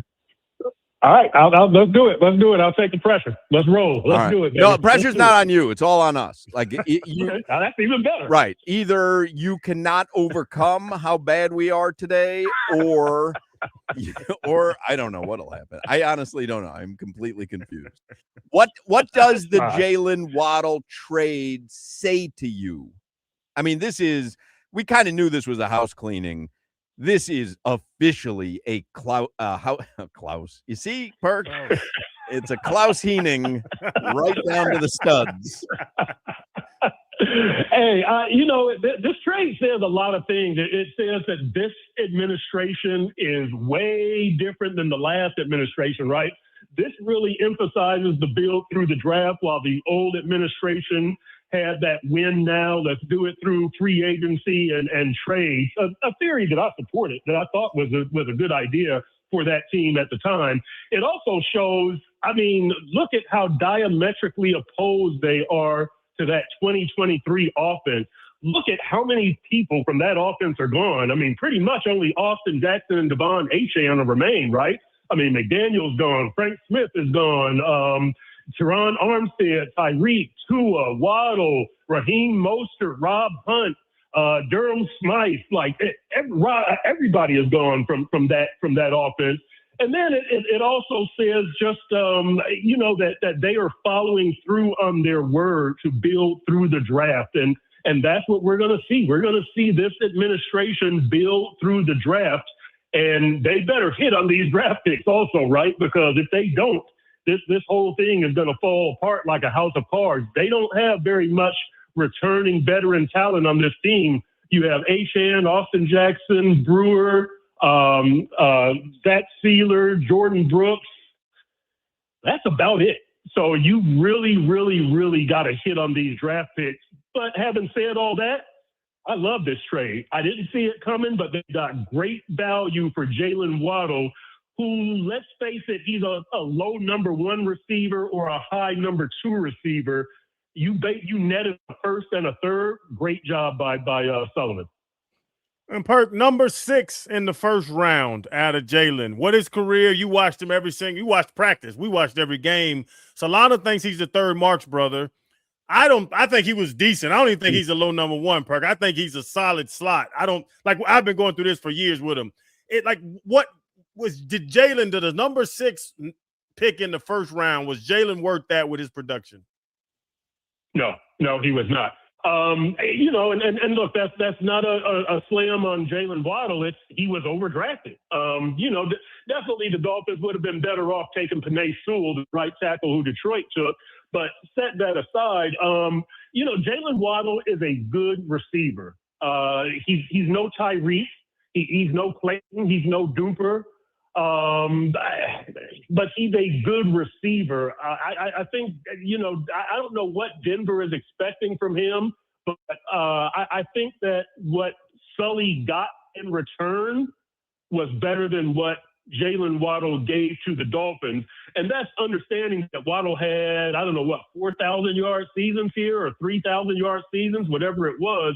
But he wasn't the impactful receiver that Tyreek Hill was. He's a good receiver, but not nearly as impactful as your upper level number one receivers in this league. Are you surprised that the Dolphins were able to get a first-round pick for Jalen Waddle? Is that more than you expected the Dolphins would get in return if they did trade Waddle? The first, I'm not that surprised. Denver is a team that is looking to get over the top. The combo of the first and the third, I'm pretty surprised by that. I don't know that. I don't think Waddle is that good. He's good. I don't think he's that good. I think Denver overpaid, But again, the reason that they need him is not to be a playoff team; it's to become a Super Bowl champ. So I understand why they paid it, but great job by Sully to get that, because that's a really, really good price for Jalen Waddle. I see someone put on the chat, Sully is cooking, y'all. Do you think he's cooking right now? Like, is he making something where nothing was there? Yeah. Well, actually, let me put it like this. He's making some really, really good moves. It depends on how Malik Willis turns out, and it depends on how well they draft. But right now, yeah, he's cooking. He is definitely cooking right now. Look, I even like what they've done with the offensive line. And before this Waddle trade, I had a column that was like ready to post like 10 minutes before the Waddle trade, saying I like what they've done with the offensive line, because the offensive line is better than the pass catchers. I thought, when you do have your tackles, Austin Jackson and Patrick Paul, you got your center, Aaron Brewer, you got a starting guard, Sabai Naya, you signed Jamari Sawyer, who is a candidate to start at right guard. You signed Charlie Heck as a backup swing tackle. You have Andrew Meyer as a backup center and guard. You have Keon Smith as a backup guard and tackle. I thought the offensive line was better than the receivers, the wide receivers and the tight ends, the pass catch from the previous administration. So there's a lot of things that I liked that Sully was doing here, a lot of things that just said that they think differently than the previous. So, so far, until we can see these guys on the field hitting in pads and training camp, Sully got the thumbs up. He's making really, really good moves so far. And that philosophy and that fundamental change, I think you called it earlier, Perk. You just thought of all the linemen they brought in, bigger guys.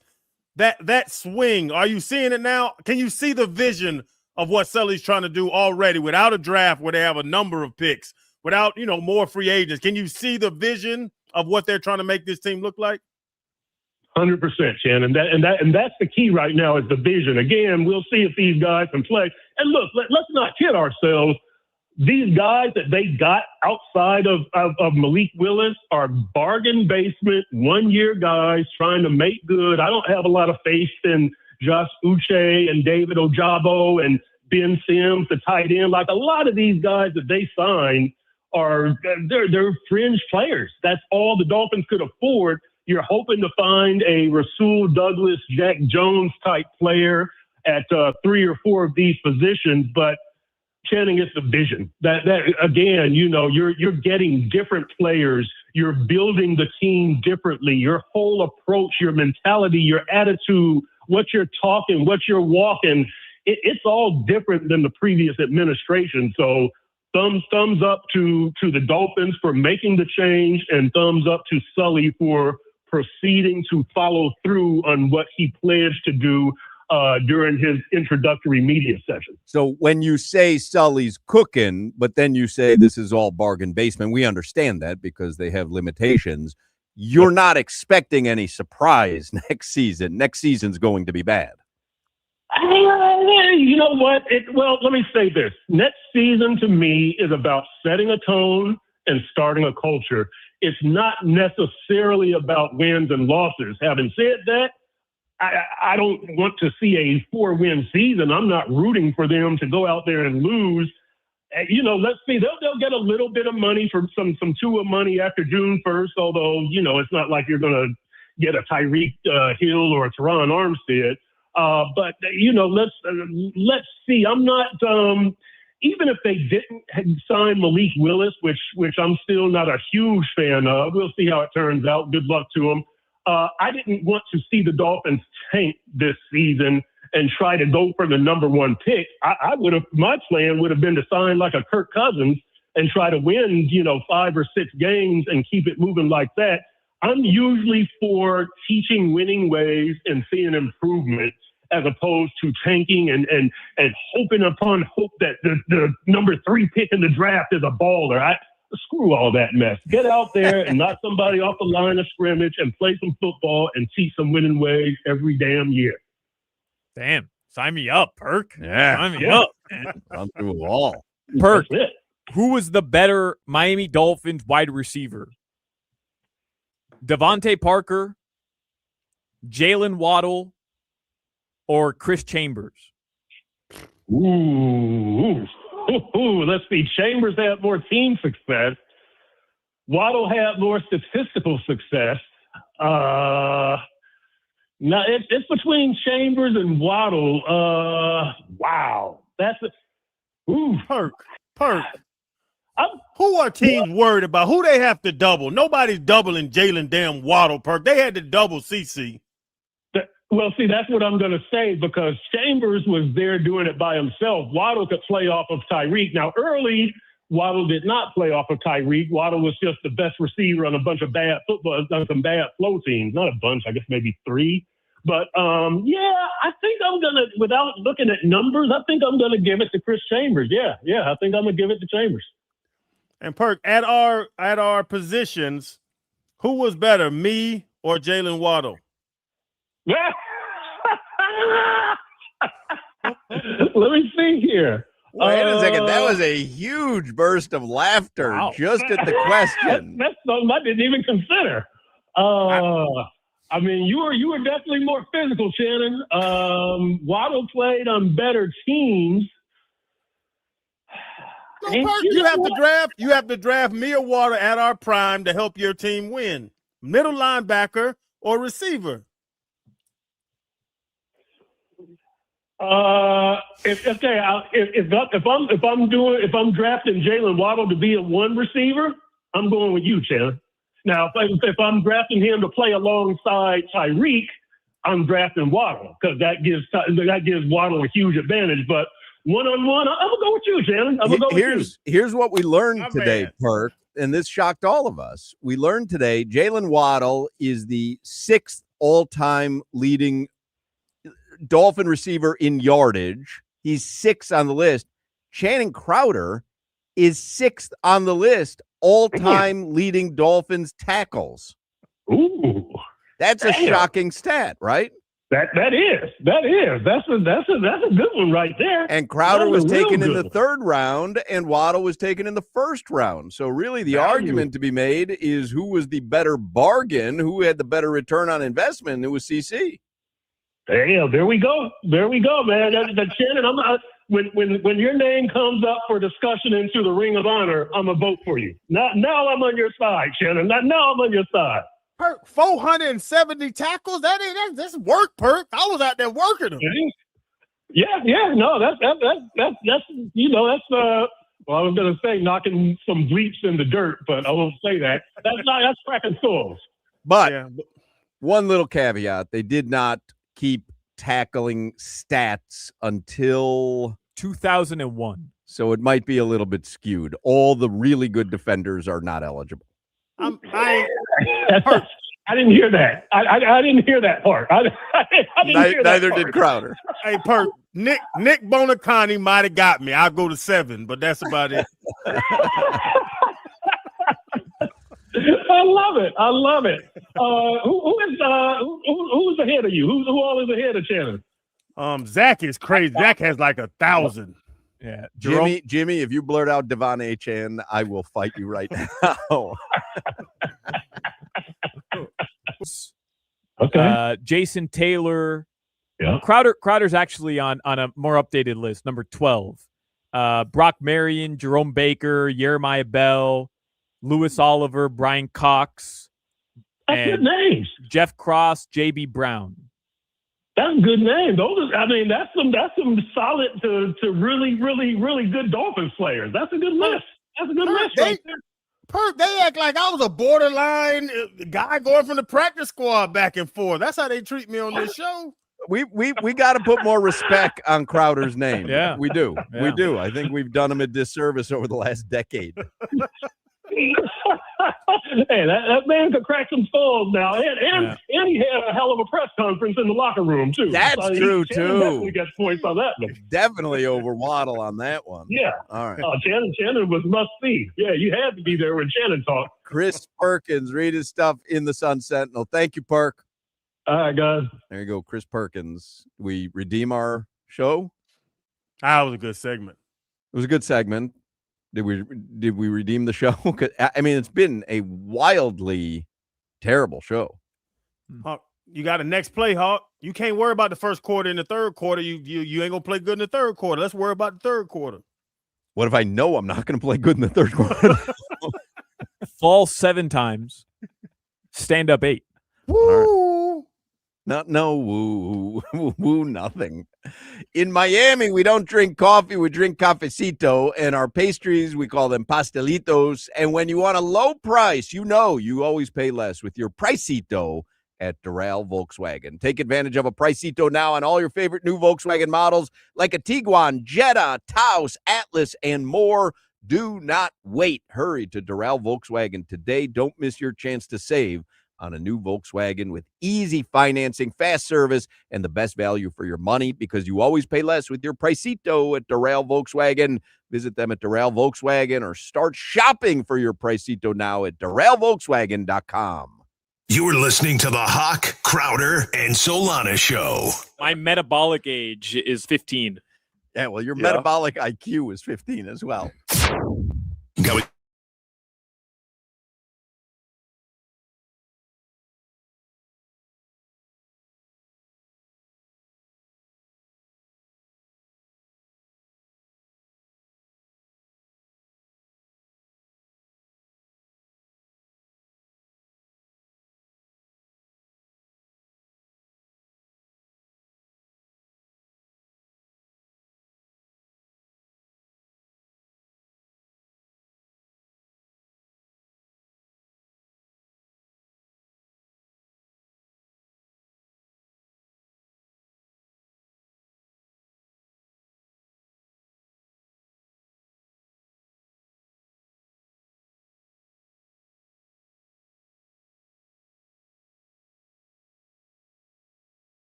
PM and we back on the clock, so don't get cutesy. Dog lead the station unlocked. We got the sports talk and the drama to make sure the T-clock. WQAM is the Avengers with no weak spot. For Joe Rose, Woody Bo, Omar and Moore, Tobin and Leroy giving gooses galore. Yeah, for 2 to 6 is reserved for 3 legends. The captains of America, not no Chris Evans. From Spritz to McRibs and calling out game scores. Hot man, Crowder, Solana. Get ready for some more. All right, well, it's the 4 o'clock hour, but it's hour number 3.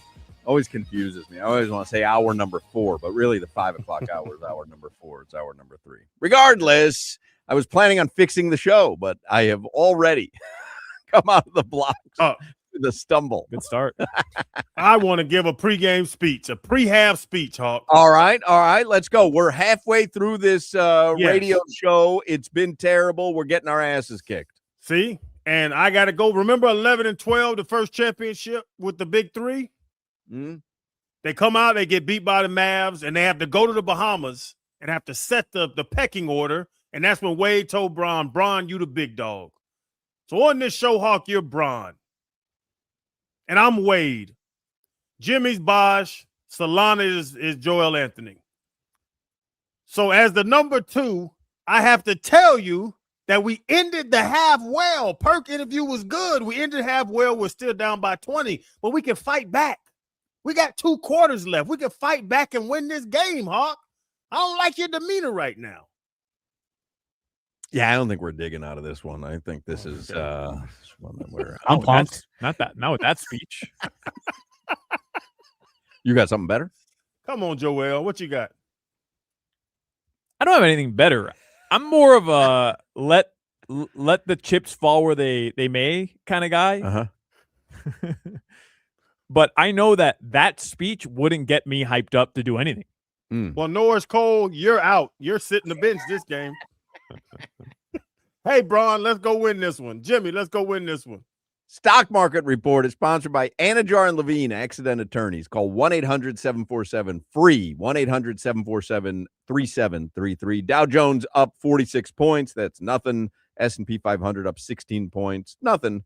And the NASDAQ up 105 points. Nothing. But better than seeing red. All right. How about 15 minutes of heat? You do have some heat action tonight. By the way, preheat starts at 5:45 this evening. 5:45, Solana. You've got a chance to ruin 2 shows. Back to back. Really 3. Because I got my own pregame show. Right. And then I have Tommy Todd's pregame show right after. And then what's the postgame show called? Well, it's the Heat is on the radio postgame show, the network. And then the cool down. The cool down. Why? That one's already ruined. That's a great name. I don't know about you. Is it? Yeah. Yeah. What do you think, Devon?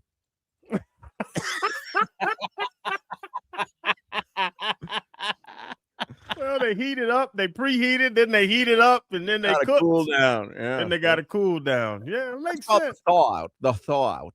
The thaw out. This is the thaw out right now. No, actually the thaw out, because that would be frozen. You thaw something that's frozen. Cool down. Yeah. Because we were hot. Right. And now we're cooling down. I gotcha. 15 minutes of heat. That's brought to you by Durrell Kia, home of the Pricito, our lowest price. Visit them at Durrell Kia or DurrellKia.com. Here are some lines for tonight's game. What do you guess the line is, Crowder? Heat in Charlotte tonight. Now, who's out tonight? Bam's out tonight, right? He's doubtful. He's not going to play. Okay. Tyler? Good to go. Norm? Good to go. By the way, happy birthday, Terry Rozier. We're not celebrating. It's not his fault. What? It's not his fault he got caught. Damn FBI agents. It's not his fault. First of all, he vigorously denies the allegations. He does. And it's not his fault that the Heat got fleeced. He didn't sell them a false bill of goods. I honestly, it's not Terry Rozier's fault. it's not his fault that he allegedly was gambling and counting the winnings at somebody's house afterwards. If that's proven true, that's what I said. Allegedly, then that was his fault. But it's not his fault that the Heat got fleeced. No. That's Charlotte, and they just got they get a second round pick back for that whole situation, which is more insulting than not giving us anything. I'm not even kidding. It's more insulting that the NBA and Charlotte decided, hey, you know what? Just send him a second, than them ignoring us. It's almost like, oh, fine, here, take a second round pick. Nobody cares about him anyways. Well, I'm just saying it's not his fault. Happy birthday, Terry Rozier. Did they send him a happy birthday message on social media? No chance in the hell. Because the Dolphins made that mistake with Tua. Was it a mistake? You saw the Steelers wish Mike Tomlin a happy birthday on Twitter? Yeah, now a lot of people said, oh, you got to take away your scheduled tweets. But I thought that was intentional. Like, he'll always be Coach Tomlin for the Steelers, unless he takes another job elsewhere. And did it end on a scandal, or did they just move on? No, they just moved on. I'm sure they probably wish Chuck Noll. Yeah. Yes. They wish, exactly. Yeah, he's Chuck Noll. He's Although he's I those don't know. guys. I don't know if they would wish Chuck Noll a happy birthday. I don't think he's alive. Is he? I was trying to think about the other guy between them, Cower. Yeah. They probably wish Cower a happy birthday. Yeah. I'm looking on the Heat's Twitter account here to see if there's any Terry Rozier. Nope. None. Nope. And I made sure it was the Heat Instagram. The only thing you see here is Grady Dick. Inter Miami did not wish Terry Rozier a happy birthday. What do you think the line is? Heat in Charlotte tonight. And Charlotte's pretty good. Yeah. Charlotte favored at home by 6.5. I was going to say Hornets -8. Hornets -5.5. Here's some props. But can Norm and Tyler play together? That'd be my question with them being number 1 and 2. That's a huge question. Norm and Tyler played just 12 games this season together, which is crazy. The other day, they played a lot more minutes together. And any of those 12 without Bam? Because that's what makes it a really interesting scenario tonight. Yeah, I don't know. Because my limited thing. I'm PERs and plus minuses. Who's the dog that's going to go down there and get some buckets? And I don't know if Tyler and Norm both need the ball. Can they play off the ball? What do you think their over-unders are for tonight? Norman and Tyler. 20.5. 21, 22? 22.5. Yeah. Both of them? Both of them, 22.5. I'm not as concerned with the Norm-Tyler pairing on offense as most people are. I think they're both bucket getters. They can take turns leading different units. And then at the end of the game, hey, Tyler's feeling it. Allow Tyler to get a couple of possessions. Hey, Norm's feeling it. Allow Norm to get a couple of possessions. The Heat offense is literally set up on ball movement and isolation anyways. So I'm not as concerned. I'm more concerned about the defensive side of the basketball because you have two guys out there who are both mismatch machines for the opponent. Would you like to guess the over-under for tonight's game? Total? Yeah.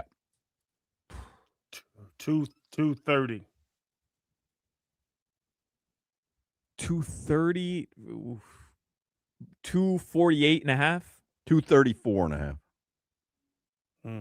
What about Kalel? If Bam doesn't play, they got to get the big boy in there. So Kalel, you're talking about points? Yeah, just his game. Yeah, his points. Want to guess? Ooh, higher than usual. 14.5.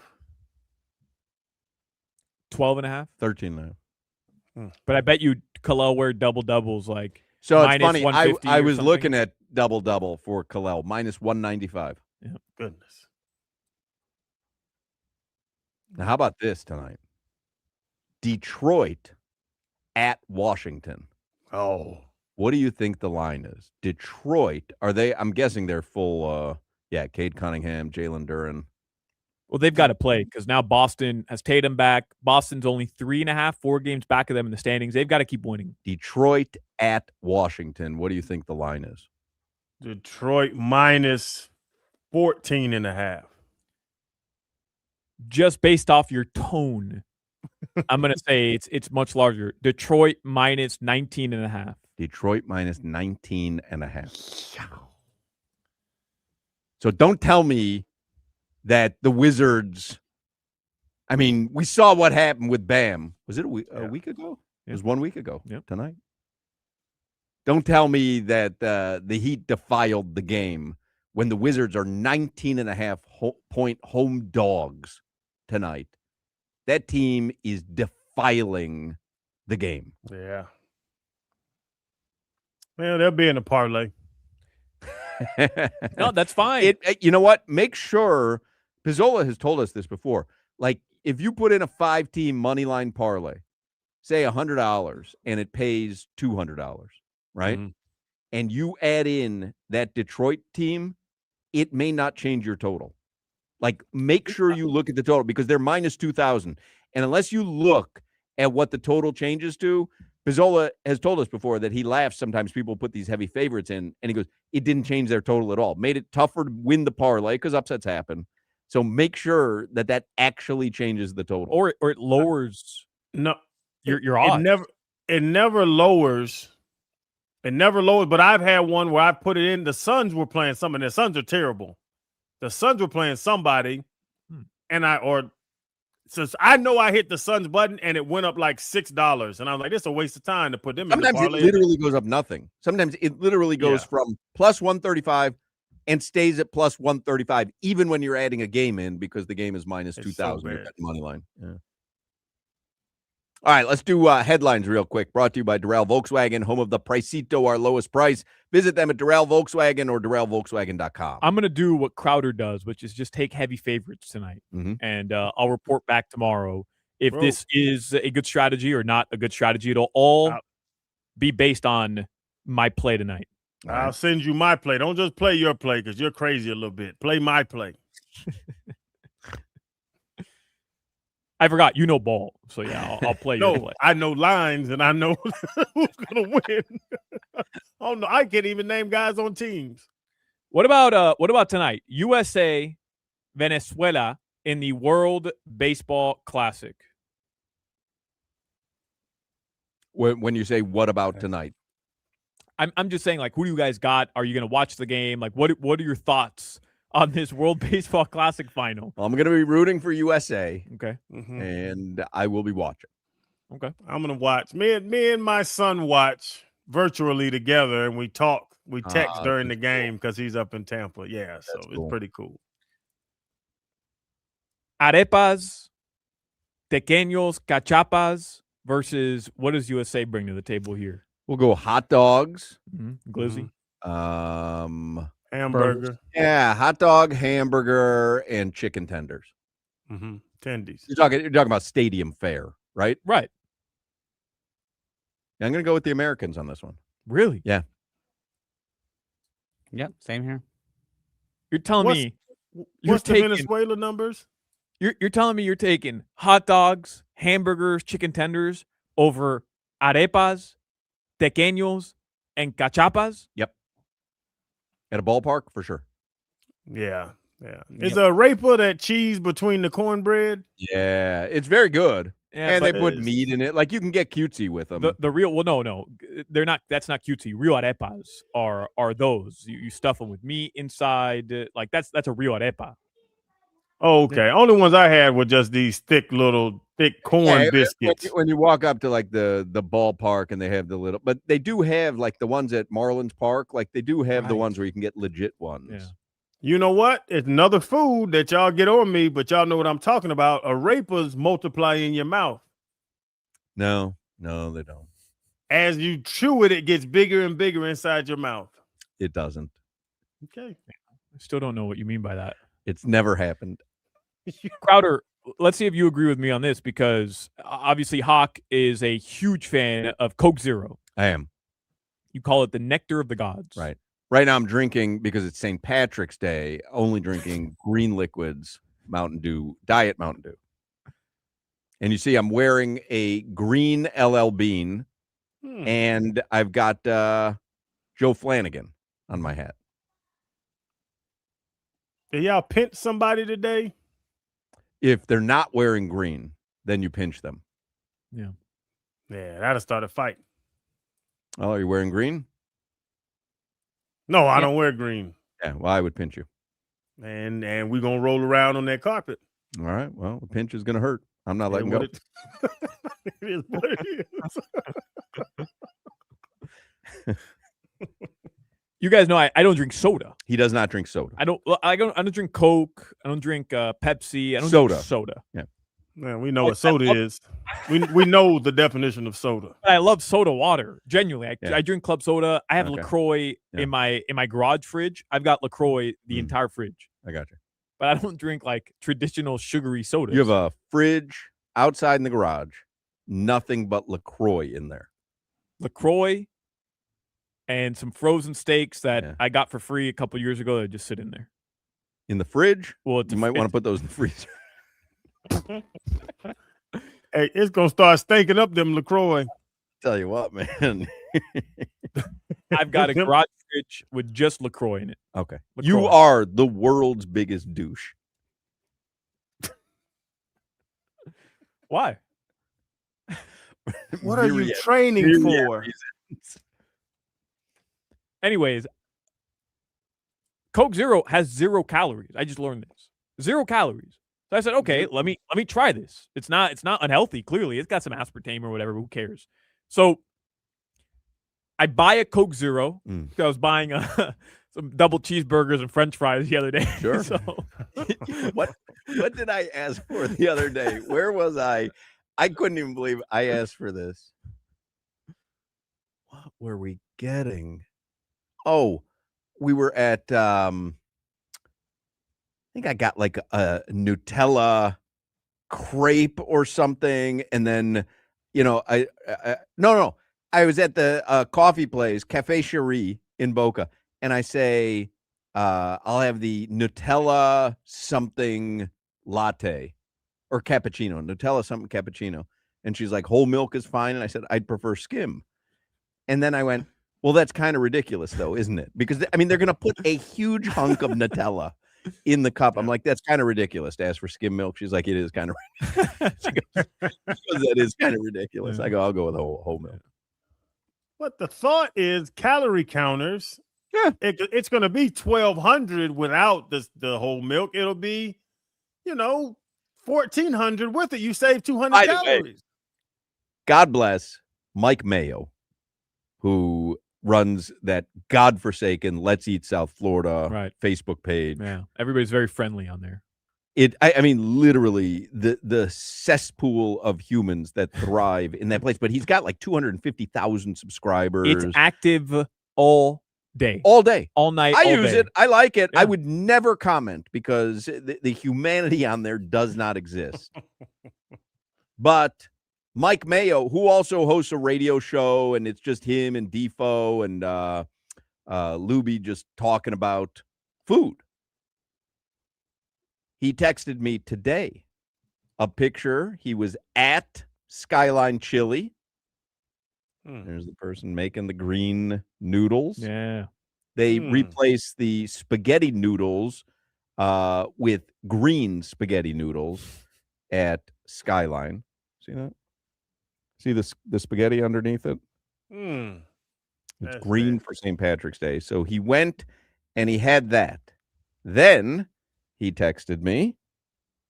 He went to McDonald's and he got himself a Shamrock Shake, which is, of course, green.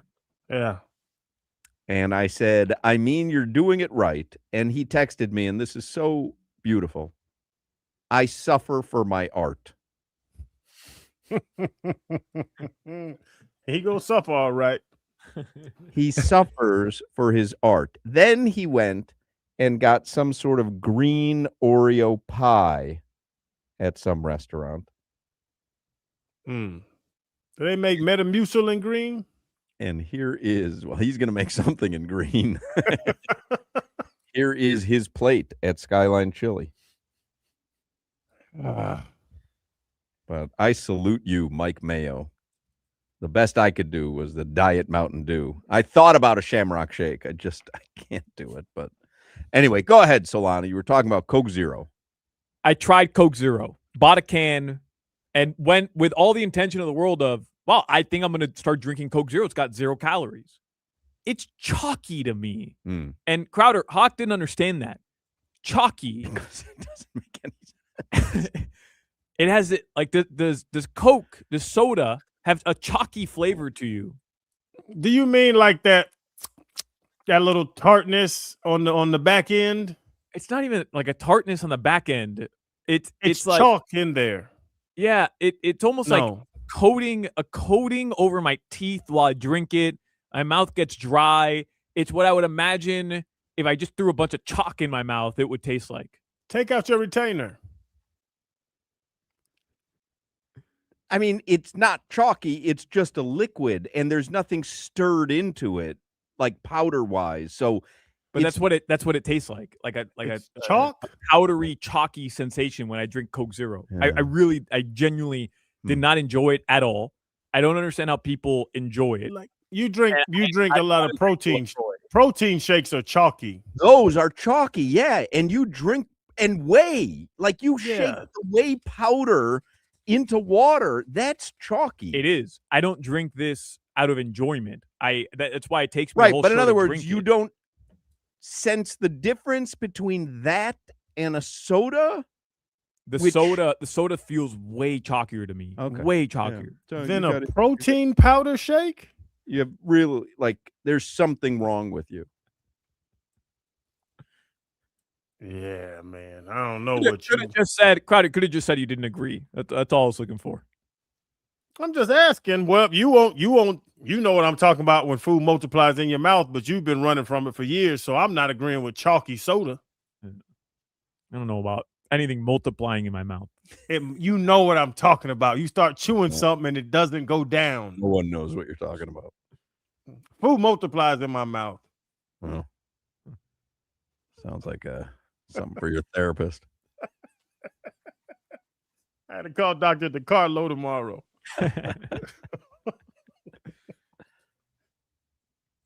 All right, guys, those are your sports headlines. All right, fantastic. How'd we do, Coach? we got into the lead. We're getting through here. It's not a third quarter. We down, but we got down. We're gonna get in single digits in the fourth, fellas. Let's get going. All Norris Cole, you're holding us back, man. Stop shooting. Did we cut into the lead or no? As the lead ballooned. We cut into the lead. I don't think we did. Well, the best part is I saved the most ridiculous stuff for the final hour of the show. So you have that to look forward to. Fantastic. Luckily, it's only 45 minutes. Did you even mention in the headlines that Jalen Waddle was traded? Oh, not yet. I was getting there. Jalen Waddle was traded today by the Miami Dolphins. Here's what the Dolphins get. The Broncos' first-round pick. That's the 30th overall selection. You know, the last time they had the 30th overall selection, do you know who they took? Ooh, it's probably somebody old because they're never that late in the draft. 30th overall selection. I think this might save our show. This little factoid. I think we are on the way to saving the show. Jeff Sganina. Ticket Wizard loves a Jeff Sganina reference. That was for Ticket Wizard. I don't know. Noah Igbenogany. Oh, man. Come on, Sully. Come on, Sully. Wow. Yeah. That's courtesy of Joe Shad.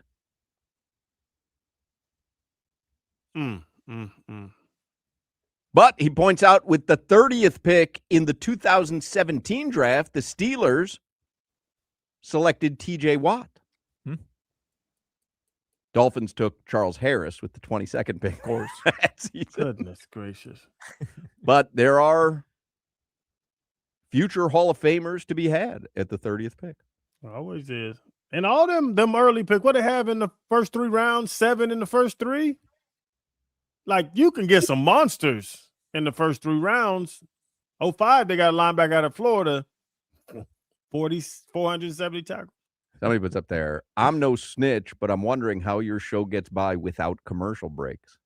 The first text we have ever gotten that's not complaining about the length of the commercial breaks. The first correspondence we've ever gotten suggesting we don't have enough commercials. God bless you. God bless you. He's in marketing. God bless you.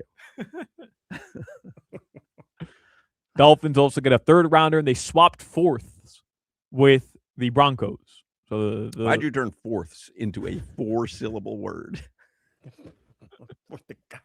They swapped fourths.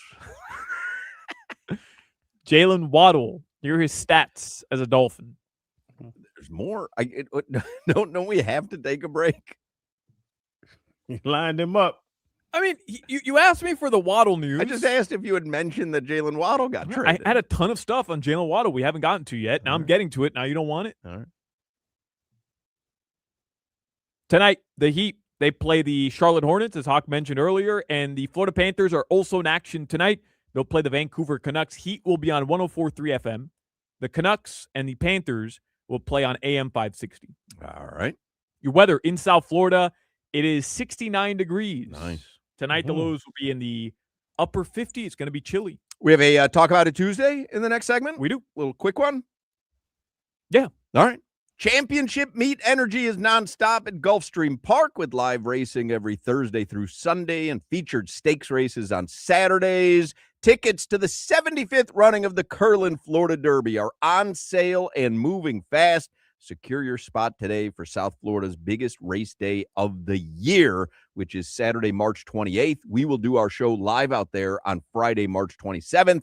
Also on Saturday, March 28th, starting at 6 p.m., Gulfstream Casino will be giving away a new Ford Maverick and a share of $20,000 in free play.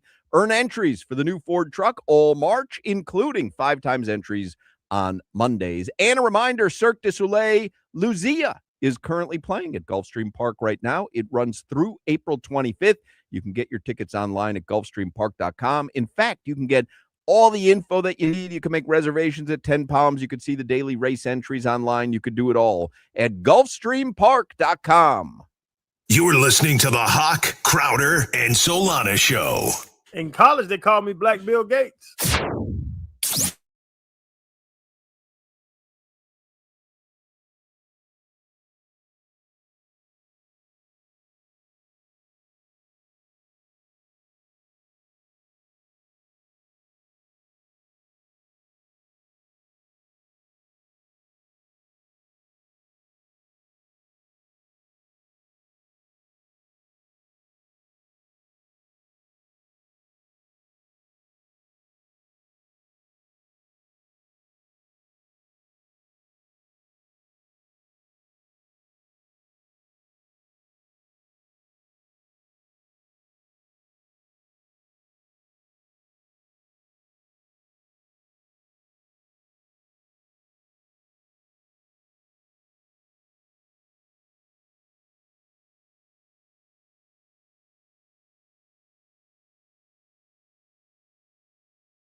Little talk for Talk About It Tuesday.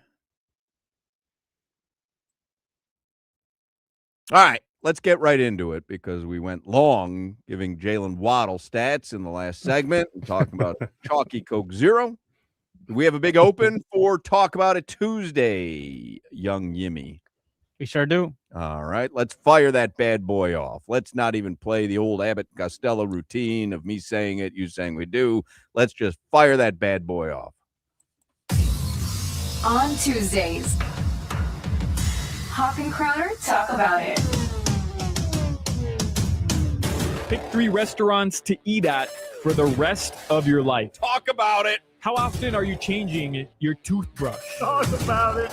Pecan or pecan? Talk about it. Let's talk about it. All right, Solana, save the show.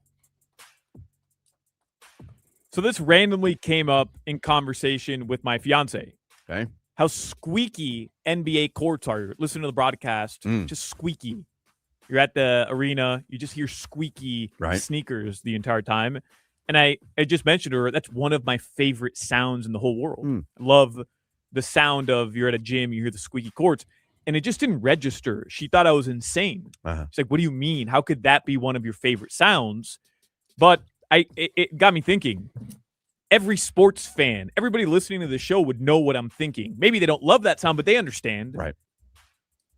What are your favorite sports sounds? Talk about it. Talk about it. Talk about it. I feel like maybe a heads up on that one would have helped.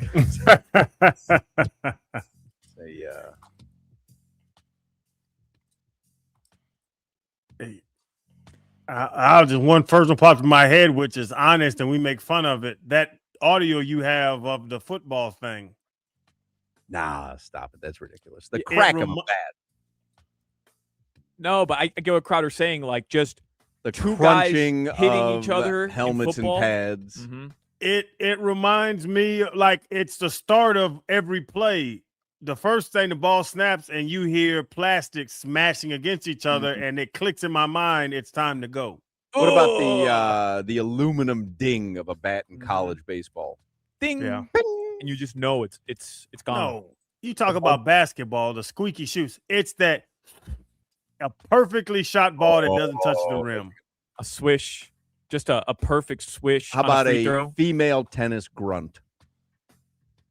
You see, there he goes. Alternating though, you want on one Right. side like a strong grunt, and then on the other side.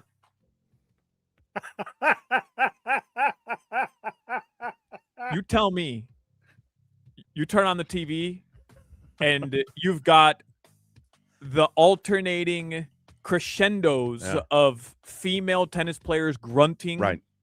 Yeah. Tell me a better sound than that. Yeah. I like What the about boys. what about the doink? Huh?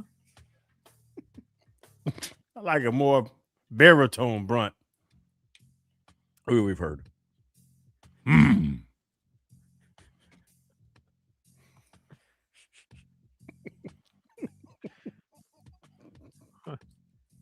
I guess you didn't hear me when I said save the show, Solana. Jimmy, you have one? I'm gonna say like a race. When you hear the when you hear the zooms. That's a good one. Yeah. Big doink- F1 fan. Team McLaren, best in the world. The doink know off it. the upright. Yeah. That's a good one. No, but that connotes failure. But it's a fun sound. Or a college football kickoff right before the kickoff. Oh, woof. Go Gators! Get up and go! But now we're doing chants. Like, now, what are we doing here? Yeah. You know what? I hate to do this because Solana is just gonna smile. Have you ever been in one of those damn dink clubs, the pickleball clubs? No, And all like- you hear, People are literally suing over that sound. There are lawsuits because that sound is so annoying. when you're in one of those where it's 20 courts inside and you walk in and it's a tick, tick, tick, tick, tick, tick, tick, tick, tick, tick, tick, it's a cool thing just to hear.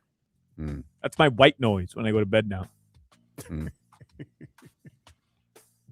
All right. Well, I thought that was a great topic, but I understand if it felt a little I flat. like that one, because now we're just saying sounds. Right. Like there's no real, like, nobody's got like a emotional feeling on the answers here. Like people are just saying sounds. Right.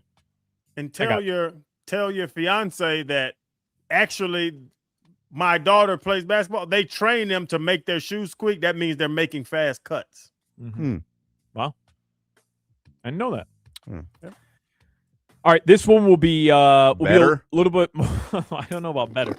This one will be a little bit more sportsy for sure. Jalen Waddle traded today. The Dolphins clearly they're in full rebuild mode. Devon Achane will be on the Miami Dolphins roster come week 1 on Sunday. Yes or no? Talk about it. Talk about it. Talk about it.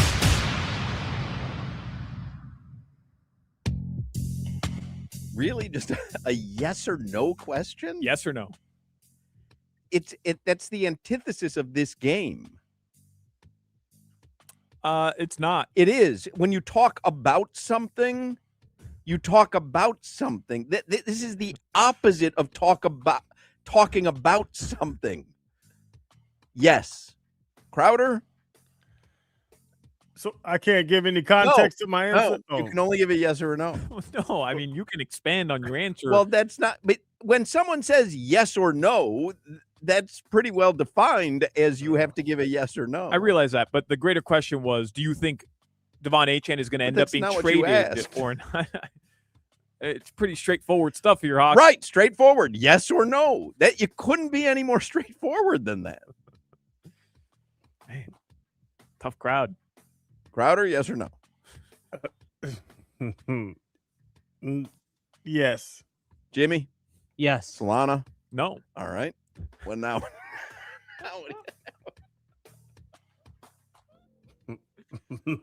Really? Okay. But you specifically said yes or no. Okay. Yeah. All right. I could expand a little bit. All right. That's fine. We don't no, that's fine. That's fine. I think I'll save it. I think I'll save it with this last one. If he wants Saquon Barkley money, Christian McCaffrey money, he's not going to get it. And I think I would hold out if I was Devon Achane. Me too. You board an airplane. You're by yourself. Important caveat. You board an airplane. You're by yourself. All right. Somebody wants to change seats with you. Maybe you're sitting next to their family member. Somebody wants to change seats with you. And it's an even upgrade. So you're in, 17E, and they're going to offer you 17A. We know what an even upgrade is. What is the proper way that person should go about requesting a seat change? Should talk about it.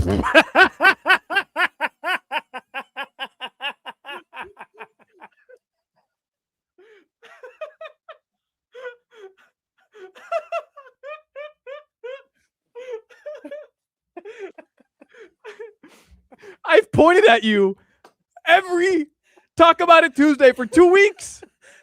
You've been late on every single one. And the one time I don't point to you, you were on the money. On the money.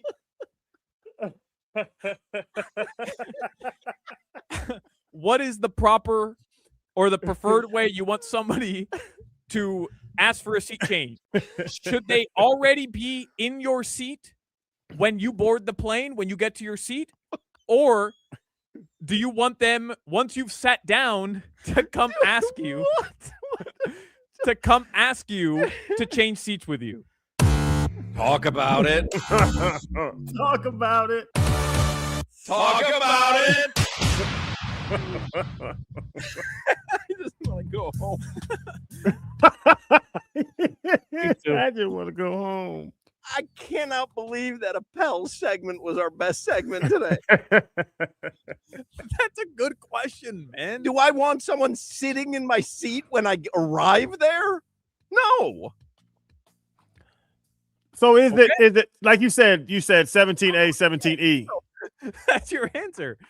but here's the alternative. You said Solana. You sit down. No, now I that person. understand. Now I that person. understand. You've put your I bag understand up in how the it works. up Yes. up in the overhead. You sit down. Now the person is gonna come over and be like, "Hey, actually, I want your seat. Can you Right. switch with me?" I So got you have to get up and move over. I got But first off, is it window aisle, or just the same row? Because I'm not. There's no way I'm trading to get in the middle. Even upgrade. Like you're going to do this. You're gonna change with them. Even upgrade, so you're okay. with Okay, it. so it's aisle. I understand what you're saying. I feel the same way. It's, you know what? You're probably right. I'm wrong. I'm just not in the mood. This is all on me. This show has been terrible today. The best thing that happened was Jimmy. Honestly, go back and watch the video. He's asleep at the wheel the 2 times that Solana points to him. The first time, Jimmy literally went and hit the talk about it thing. The second time, he wasn't paying attention again. And then the third time, he just jumped the gun and fired it off before the thing was over. The second time when I was clicking it, I missed it. I missed the button for some reason. You're probably right. This is on me. On me. But just to Solana's question, how do I know that they're like, I get in my seat and wait for them sitting next to my wife and then get out of my seat? Like it's how you board. If I board before them, I'm going to sit in their seat and ask them, hey, he'll be like, hey, I'm 15F. And I'm like, oh, I want to sit next to my wife. I'm right. You're right next to me. Can you just trade with me in the aisle? It's how you board the plane is the answer to the question. Yeah, I understand but that. you don't take someone's seat. But that's even if you board them, because you're only going to ask someone to move in like a 2-row radius. You're not going to ask someone. They don't go and put their bag in 36F and then you ask them, hey, can I trade with you at 2F? Like it's going to be around the same area. But you're probably right, Hawk. It's never okay to sit in somebody else's seat, assuming they'll allow you to switch seats with them, right?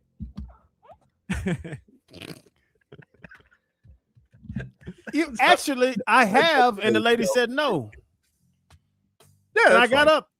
Yeah. I think that was fine. I sat next to Asia. Reese, this is a month ago. I sat next to Asia. The lady gets on. I was on the window, and Asia was on the aisle. And the lady said, I go to the bathroom a lot. I can't sit inside. I said, okay, no problem. And I went and got back in my seat, and it was fine. Ooh. This is called human communication, Solana. Talk to other people. You on your phone all day, texting and tweeting and DMing.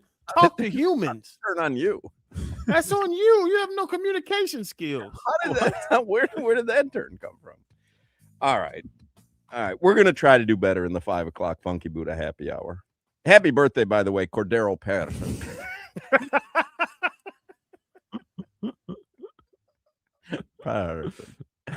The 5 o'clock Funky Buddha happy hour is coming. That's on me.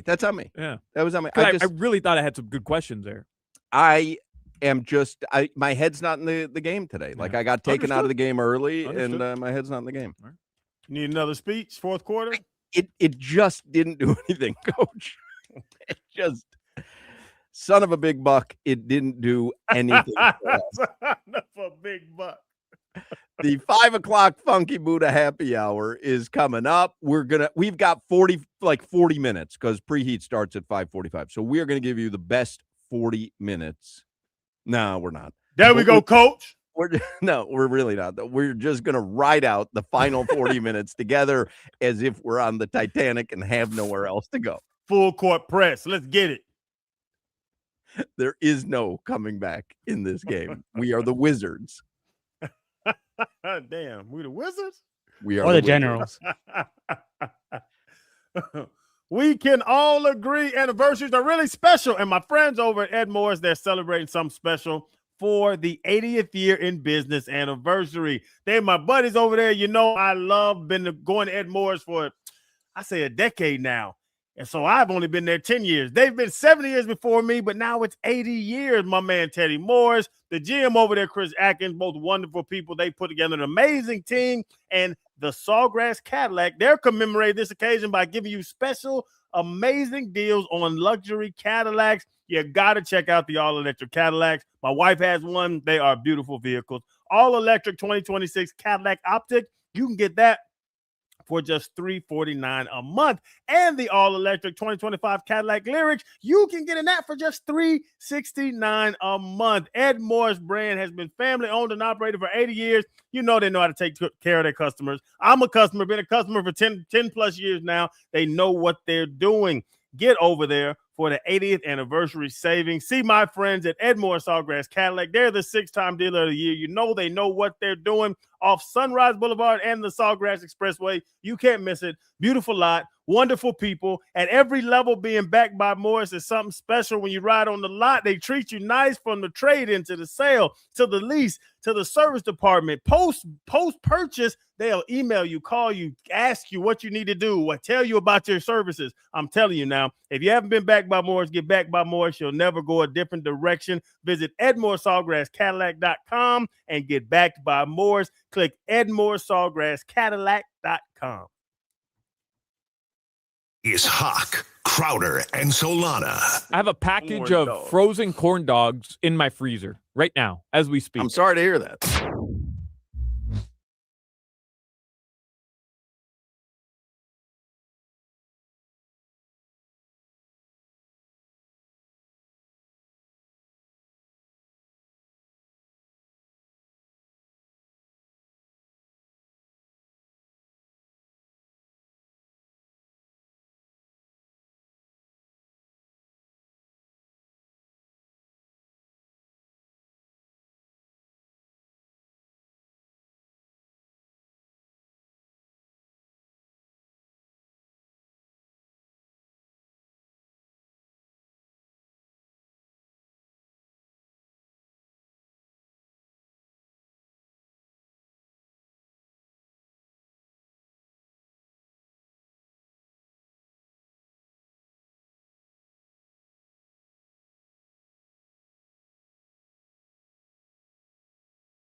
I figured we'd get this at some point today for St. Patrick's Day.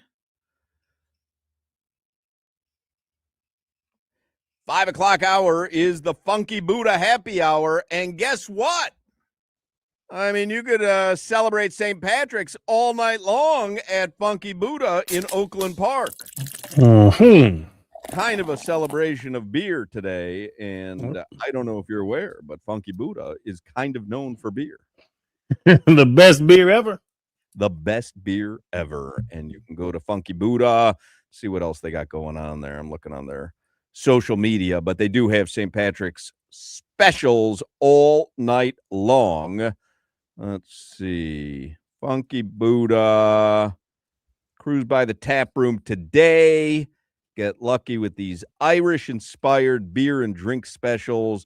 $5 Emerald Isle Stout. $7 Dublin Drop. $5 Jameson Shot. $5 Pickle Beer Back. What is that? Like a pickled shot, no? You take it comes with a beer, I believe, or you take a shot, and then it's like a... Well, they have a $9 beer plus shot, but they have a $5 pickle beer back. The back is a chaser. So maybe pickled. You take a shot, and it comes with a little bit of pickle juice. That way you could chase the shot with pickle juice. Oh, maybe that's what it is. All right. Well, happy birthday, Kyle Korver, by the way. The 5 o'clock hour is the Funky Buddha happy hour. And if you're going to Funky Buddha tonight, be safe, of course. Happy St. Patrick's Day to everybody. Corned beef and cabbage. Anybody a fan? Anybody a fan? I am, because it's a brisket with cabbage, and I love cabbage, and I love brisket. Do you like coleslaw? Because that is the main ingredient in coleslaw, no? No, I like warm cabbage. The coleslaw is like crunchy, uncooked cabbage. Nice. You like a mushy cabbage? Yeah, I like mush cabbage. I love greens, though. Cooked cabbage. You I don't like know if collard greens? Nah, I mean, it's a little bitter to me. Yeah, it does have a little at the end. Yeah. Is it bitter though, or is it just like? I wouldn't call it bitter. I'd call it like it's like a very strong, pungent flavor almost. A strong flavor. I'll give you that. Yeah, because it's not bitter. When I think of something, but I even think of spinach as being bitter. Cooked spinach sometimes can be bitter. It's that little aftertaste, the dry mouth taste. Where did y'all eat collard greens at? I don't know. I must have been in the wrong place, wrong time. Both of y'all were like, "Yeah, no, it's the little." What, really? No, I think you try everything once at least, right? Man, I make a hell of a collard green. Chitterlings. You ever had chitterlings? Can't say that. Yeah. Man, my greens, I put chicharrones in there when I cook them, so you get the pork flavor inside of the greens with the peppers and the onions. Oh, boy, listen. But you've had gefilte fish, no? I have, yeah. Yeah. That's a come across items, and you go, all right, I'll try this. That's a tough customer there. That's a tough one, man. That is a tough one. You actually, it must have been a decade ago, told me about sturgeon. Well, sturgeon, now that's legit. That's is very expensive. Yeah, it's $30 a pound. I said, yeah, Hawk, I ain't eating this too often. Yeah, once a year. But gefilte fish, man. Not for me, Jack. No, sir. Put it on the cracker. I said I should have just ate the cracker. For real. I don't think it's chalky either. Huh? What? I saw Solana feed him that line, and he was so like he didn't even want to do it because it's been a rough show. He begrudgingly read it. Brussels sprouts also have that strong, distinct, pungent flavor. I like Brussels sprouts. I believe does Lori cook? Is it Brussels sprouts with like a balsamic glaze and maybe like a little goat cheese or something? Oh, delicious. Yeah. Leafy green. I'm a big fan of leafy greens. Are you? Yeah, I love them. Green, collard greens, mustard greens, romaine lettuce, kale, Brussels sprouts.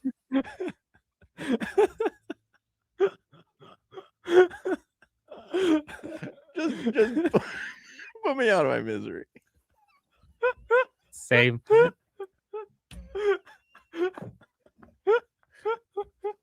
I like leafy greens. That was my reaction to it. I'm like, are you? Yeah, like I care. Like I really care. Oh yeah, is that so? Leafy greens, you say? You didn't want to expand on trading Devon Achane or not. This is what you get, Hoch. This is what you get. Oh, man. They should dock our pay. We're sorry, folks. We cannot pay you for all the shows because that one just didn't work out very well. Yeah, Headlines for the 5 o'clock Funky Buddha Happy Hour brought to you by Doral Volkswagen, home of the Pricito, our lowest price. Visit them at Doral Volkswagen or DoralVolkswagen.com. What do you think the split will be at Lone Depot Park today? Team Venezuela, Team USA, final World Baseball Classic. Yeah. I mean, I live in Kendall and I go to Doral a lot. It's Doral Suela, and Kendall's basically mini Bogota or mini Caracas. So I genuinely wonder. We know how many Venezuelans are 50-50 split. It might be, right? Yeah. Yeah. The DR US game was down the middle. Yep. Might be more Venezuelans tonight, man. It's possible. It is possible. It's going to be fun to watch. Be fun to be there. For sure. What are tickets going for? It's a good question. Let's see. Great question. Let's see who can get it first. I was looking for Andy Slater's Twitter account. What's like the official Who's, ticket? Who's pitching tonight for USA? Do we know? Yeah, I just saw it. Hope it Skeens. Well, he pitched against the DR. Yeah, didn't did he? you see him standing next to Ken Rosenthal after the game? Bro. 6'6", 270. And Slater says $379 is the cheapest seat tonight for USA Venezuela. So the cheapies are $379.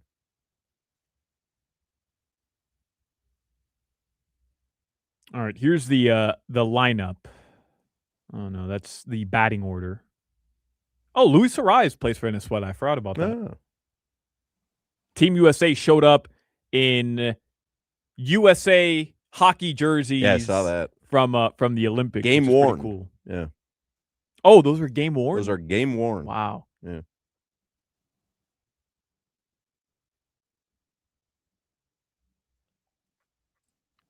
That stadium's going to be slammed today, man. It's cheaper than I thought. The good tickets are only $1,200. Not bad. Yeah, right now I'm on StubHub, $318 to sit in like left field. I'm sorry, to sit behind home plate. How much? $318? No, that can't be. Oh, front. I got to the front row on Ticketmaster. Front row seats are $1,800. Not front row. I'm just saying you're sitting behind home plate. Oh, I see. In the upper deck. In the upper deck. Yeah. But it's, I mean, all right, really, I'm on Ticketmaster. Switch to map. Boom. Let's see. No seat in Hard Rock's a bad seat. So fourth row behind home plate. Resale on Ticketmaster, $2,962 per ticket. So someone's trying to sell them for $3,000. Row 6 behind home plate, $3,200 a ticket for resale. You can sit right field for $350 a ticket. Like that's not bad, man. Yeah. You guys want to go? You got it? You taking care of it? Me? Yeah, you. No. Right. You can't invite me and then say I got to pay. That's not an invitation. I mean, you're number 6 all time in Dolphins tackles. They don't pay you off those Anything lists. else in the headlines. Somebody says, does Solana know Bogota is not in Venezuela? Yes. I mentioned Kendall is like mini Bogota, which is Colombians, and mini Caracas, which is Venezuelans. All right. Dummy. But does this make sense? I thought about it. Venezuela is way bigger than the Dominican Republic. So there's more people, obviously. So there should be more Venezuelans here, obviously. I just think there's more Venezuelans than there are Dominicans in Miami. There's more Venezuelans. Anyways, the Miami Heat, they play tonight as well. They're in Charlotte. Bam is listed as doubtful. He might have already been ruled out. Let me double check the most recent 5 o'clock injury report. Bam Adebayo still listed as doubtful for tonight's game. All right. And there's some big hockey news. I only bring it up because the Panthers tonight, they're in Vancouver. They play the Canucks. On Thursday, they play the Stanley Cup final rematch. They're in Edmonton. They're one stop in Edmonton every single year. Leon Draisaitl, he was Edmonton's second best player. Yep. Obviously, we know him over the past 2 seasons in the Stanley Cup final. He's been ruled out for the season. Tonight, the the Panthers and Canucks puck drop is at 9 p.m. I love doing that to you.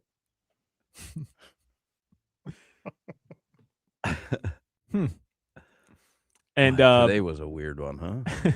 The Eagles are signing Marquise Hollywood Brown to a 1-year deal worth up to $6.5 million. My guess is, Crowder, A.J. Brown. Yeah. He's not on the Eagles next year, week 1. No, they got to move on from him because they didn't have success with him. They were going through all the BS that he brings with success, so you had to hold on to him. I heard he's going to be a Patriot, actually. I was reading something. Sprite is back as the NBA's official soft drink partner. Oh, who did it become when was it Starry for a while? Yeah, I think it was Starry. I think it was Starry. Yeah. You know what's making a big comeback is Mr. Pibb. Yeah, the cherry. Yeah, they redid all the packaging. They've got billboards on 95. I don't think I've ever had a Mr. Pibb. I've got Pibb Zero in my fridge. Yeah? Chalky? No, not at all. It's Dr. Pepper. Have you ever had a Dr. Pepper? Somebody says, I notice Appel had the good sense to not come back for the 5 o'clock hour. Did we forget to invite Appel back? I forgot. Give him a call. Yeah, he probably feels bad. All right, guys. That's going to do it for your headlines this hour. Your weather. In South Florida, it's 68 degrees currently. Tonight, the lows are going to drop into the upper 50s. Going to get a little chilly. What? In South Florida today. A little chilly. That's your weather. All right. Maybe Josh Appel will join us for the final segment today, or maybe he won't. All right. That's a strong tease there, Hochman. Will anyone listen to our final segment today in the next segment? Yes or no? Locked in.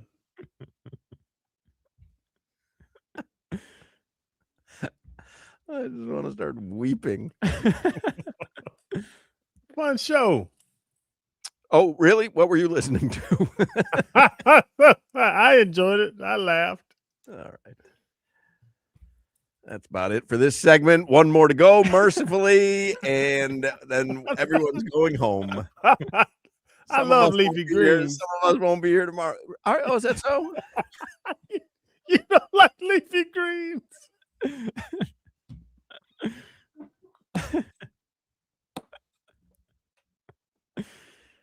Kale. I like yeah, we know what leafy greens are, Crowder. I do like leafy greens, but I like making money better. So listen up. If you want to make some money. Daily fantasy players, I am talking to you because Prize Picks, they've changed the game. Shoot your shot on Prize Picks. You're gonna throw that paper one more time? You're gonna throw that one more time. Shoot your shot right now on Prize Picks. Get $50 instantly in lineups when you play your first $5. Download Prize Picks. Use my code Solana, SOLANA, to get $50 in lineups when you play your first $5 lineup. I can't guarantee that we're going to deliver a good show every single day, as evidenced by today, but I can guarantee that if you download the Prize Picks app, you play a $5 lineup, and you use my code when you sign up for Prize Picks, you're going to get $50 in lineups. I have been playing Prize Picks recently. I've been telling you guys about it every single day. and I've been having so much fun. All my buddies are playing Prize Picks with me right now, and the best part is when we get together to watch a game over the weekend, whether it's basketball, whether it's soccer, whether it's football, whether it's baseball, all of us can play at the same time while we're watching the game. And we can all make our own lineups and then compare and trash talk each other a little bit. So here's how easy it is. You're picking more or less on 2 to 6 player stat projections. If you get your picks right, you can cash in. You're turning your hot takes into real money. And then my favorite part about Prize Picks, I've been telling you, is the flex play. So even if your lineup isn't perfect, you can still cash out. If you want bigger payouts, use the power play. But no matter how you play Prize Picks, it really is a great way to put your takes to the test. And they've got the tournament coming up, so there's going to be way more opportunities to make some money on Prize Picks. All you have to do is download it right now and join me and millions of users. Use code Solana. You get $50 in lineups after you play your first $5 lineup. That's code Solana to get $50 in lineups after you play your first $5 lineup. You must be present in certain states. Visit prizepicks.com for details. Prize Picks, it's good to be right. This is Hoch, Crowder, and Solana. Jimmy, you know how to make a hot tea? No, I do not. You know the ingredients of tea? Water.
A strong punctuation to the show, Jimmy. We've got one segment to go because we're off a little bit early tonight because preheat starts at 5:45. So we've got about another 10 minutes here. Mercifully, 5 o'clock hour is the Funky Buddha Happy Hour, and it's brought to you by our friends at Funky Buddha Brewery, where you can celebrate St. Patrick's Day tonight. Get there right now. Enjoy yourself. Funky Buddha will be going off tonight. I'm sure they're going to have the Heat game on. They'll have the Panthers game on. They'll have the World Baseball Classic on. I mean, I'll be going off. I ended last segment saying, is anyone going to be listening to this segment? Somebody put on the chat, we've come this far. What other choice do we have? That's fair. What a show today, man. Who knew? I mean, I don't even want to relitigate the whole show, but it started with with us being surprised that Crowder was number 6 all-time Dolphin leading tackler, and then Jimmy coming to the table with it's actually number 8 and thinking that Crowder was Devon Achane. And that was one of the highlights of today's show. Damn, Jimmy. Topped only by Josh Appel being unable to use a phone or the internet. Mm-hmm. That happened. Wow. I enjoyed it. Jalen Waddle got traded. Yeah. Seems like we would have made a better show based on that. I mean, Tua's gone. You want to know who's gone? Who is this? Is it Fioronis who wrote this? David Fioronis wrote this. He's got like who's staying, who's going, or whatever. You want to know who's gone from this team so far? Jake Bailey, Larry Borum, KJ Britt, Elijah Campbell, Joe Cardona, Bradley Chubb, James Daniels, Liam Eichenberg, Minka Fitzpatrick, Julian Hill, Tyreek Hill, Alec Ingold, Cater Kohu, Jason Sanders, Cole Strange, Tua Tagovailoa, Nick Westbrook-Akine. That's a staggering number of players to be gone. It's enlightening to me because now we can put a real football team together. After one bad season, though. 25 years of no playoff wins. Right. But one really disappointing bad season. Who's staying? Ethan Bonner, Matthew Butler, Greg Dulcich, Willie Gay Jr., Cam Good, AJ Green III, and Riley Patterson. This Ethan Bonner has to be so charismatic. I want to talk to him. He gonna keep him a job. And who have they added? Tucker Addington, Zane Anderson, Tutu Atwell, Alex Austin, Daryl Baker Jr., Robert Beal Jr., Zane Gonzalez, Charlie Heck, Lonnie Johnson Jr., David Ajabo, Jamari Saylor, Ben Sims, Jalen Tolbert, Joshua Uche, Seth Vernon, Marco Wilson, and Malik Willis.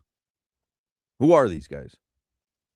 The only name I know is Malik Willis, but if And Sully Tutu and Hafley didn't lie to me in the press conference, a lot of these guys don't brush their teeth every day.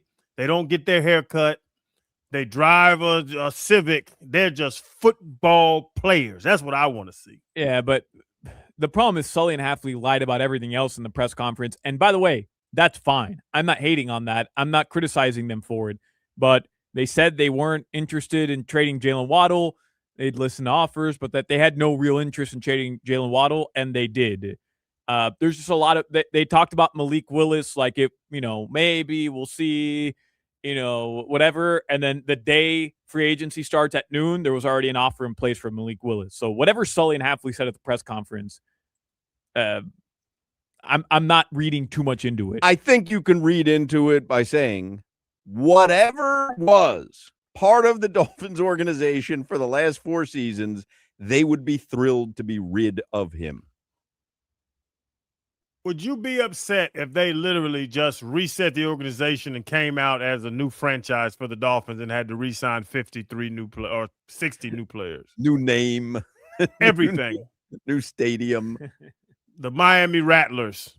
I mean, they really are a brand new team. Their own, this is from David Fionis, their own remaining free agents. Quentin Bell, Daniel Brunskill. You love the Brunskill formation. Love Brunskill. Artie Burns. Yadni Kajust. Is he related? I'm sure I asked this before to Devin Kajust from Hard Knocks. We couldn't find any relationship between the two. Could we just not ask him? I can't believe he's in high demand. Listen, I remember Devin Kajust was the big white boy, right? Yeah. I'm assuming Rodney and him don't look the same. Yadni. Yodny? Yodny. Yadni. Hey, he's one of us. That's a made-up name. Yadni? Made-up name. You are correct. You are correct. You nailed that one. Yeah, Yodny. Yeah. 1 point for you at the end of the show. Anyway, Yadni Kajust is one of their own remaining free agents. Ashton Davis, Rasul Douglas, D. Eskridge. Looking for names I recognize. Benito Jones, Jack Jones. There you go. Who? Jack Jones, Kendall Lamb, Storm Duck, Alexander Madison. Oh, your guy Melifonwu. Iffy. Kendall Sheffield. Darren Waller is still a free agent. I believe Darren Waller will not be playing football next year. Because that was who was the coordinator who loved him? Mike McDaniel? No. It was his old coach. Who was on the staff, but I'm assuming he's not on the staff anymore. No, I think he's with the Chargers. Yeah. Oh, the staff wise, that don't make news, but I know some of the guys, they cleared house on the staff. Cedric Wilson and Zach Wilson are also their remaining free agents. Jack Jones, I don't see Storm Duck on there. I think he might be back next year. By the way, good.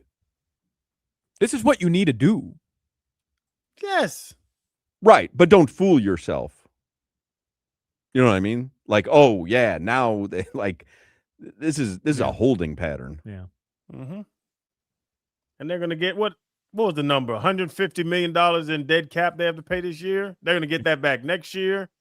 Like, yeah, we then you'll see what their real skills are. And to your point, these names you are saying, no one knows their names. They're all on workouts. They have a year-long workout to see if they're a part of the real rebuild as we tear it down. All right. What do we got left in the tank? I don't know. Don't call me a spade. Wow. Jeez. I did not know that was a racial slur. Wow. Me neither. Strong punctuation to the show. I just, that was on my mind. I read something. We want to end the show teaching our audience something. Okay. I read something that sounds impossible, but is a fact. All right. You have 50 seconds. Australia, the country, is wider than the moon. Australia is wider than the moon. I guess that makes sense because the moon is a small satellite circling the Earth, and Australia is the largest land mass. No? Is it? Larger than Antarctica? No. Than Africa? Yeah. Africa. Not wider. Australia's bigger than Africa? Wider. I don't know. Australia spans approximately 4,000 kilometers, 2,500 miles east to west. The moon's Preheat diameter is next. We will speak with you mañana.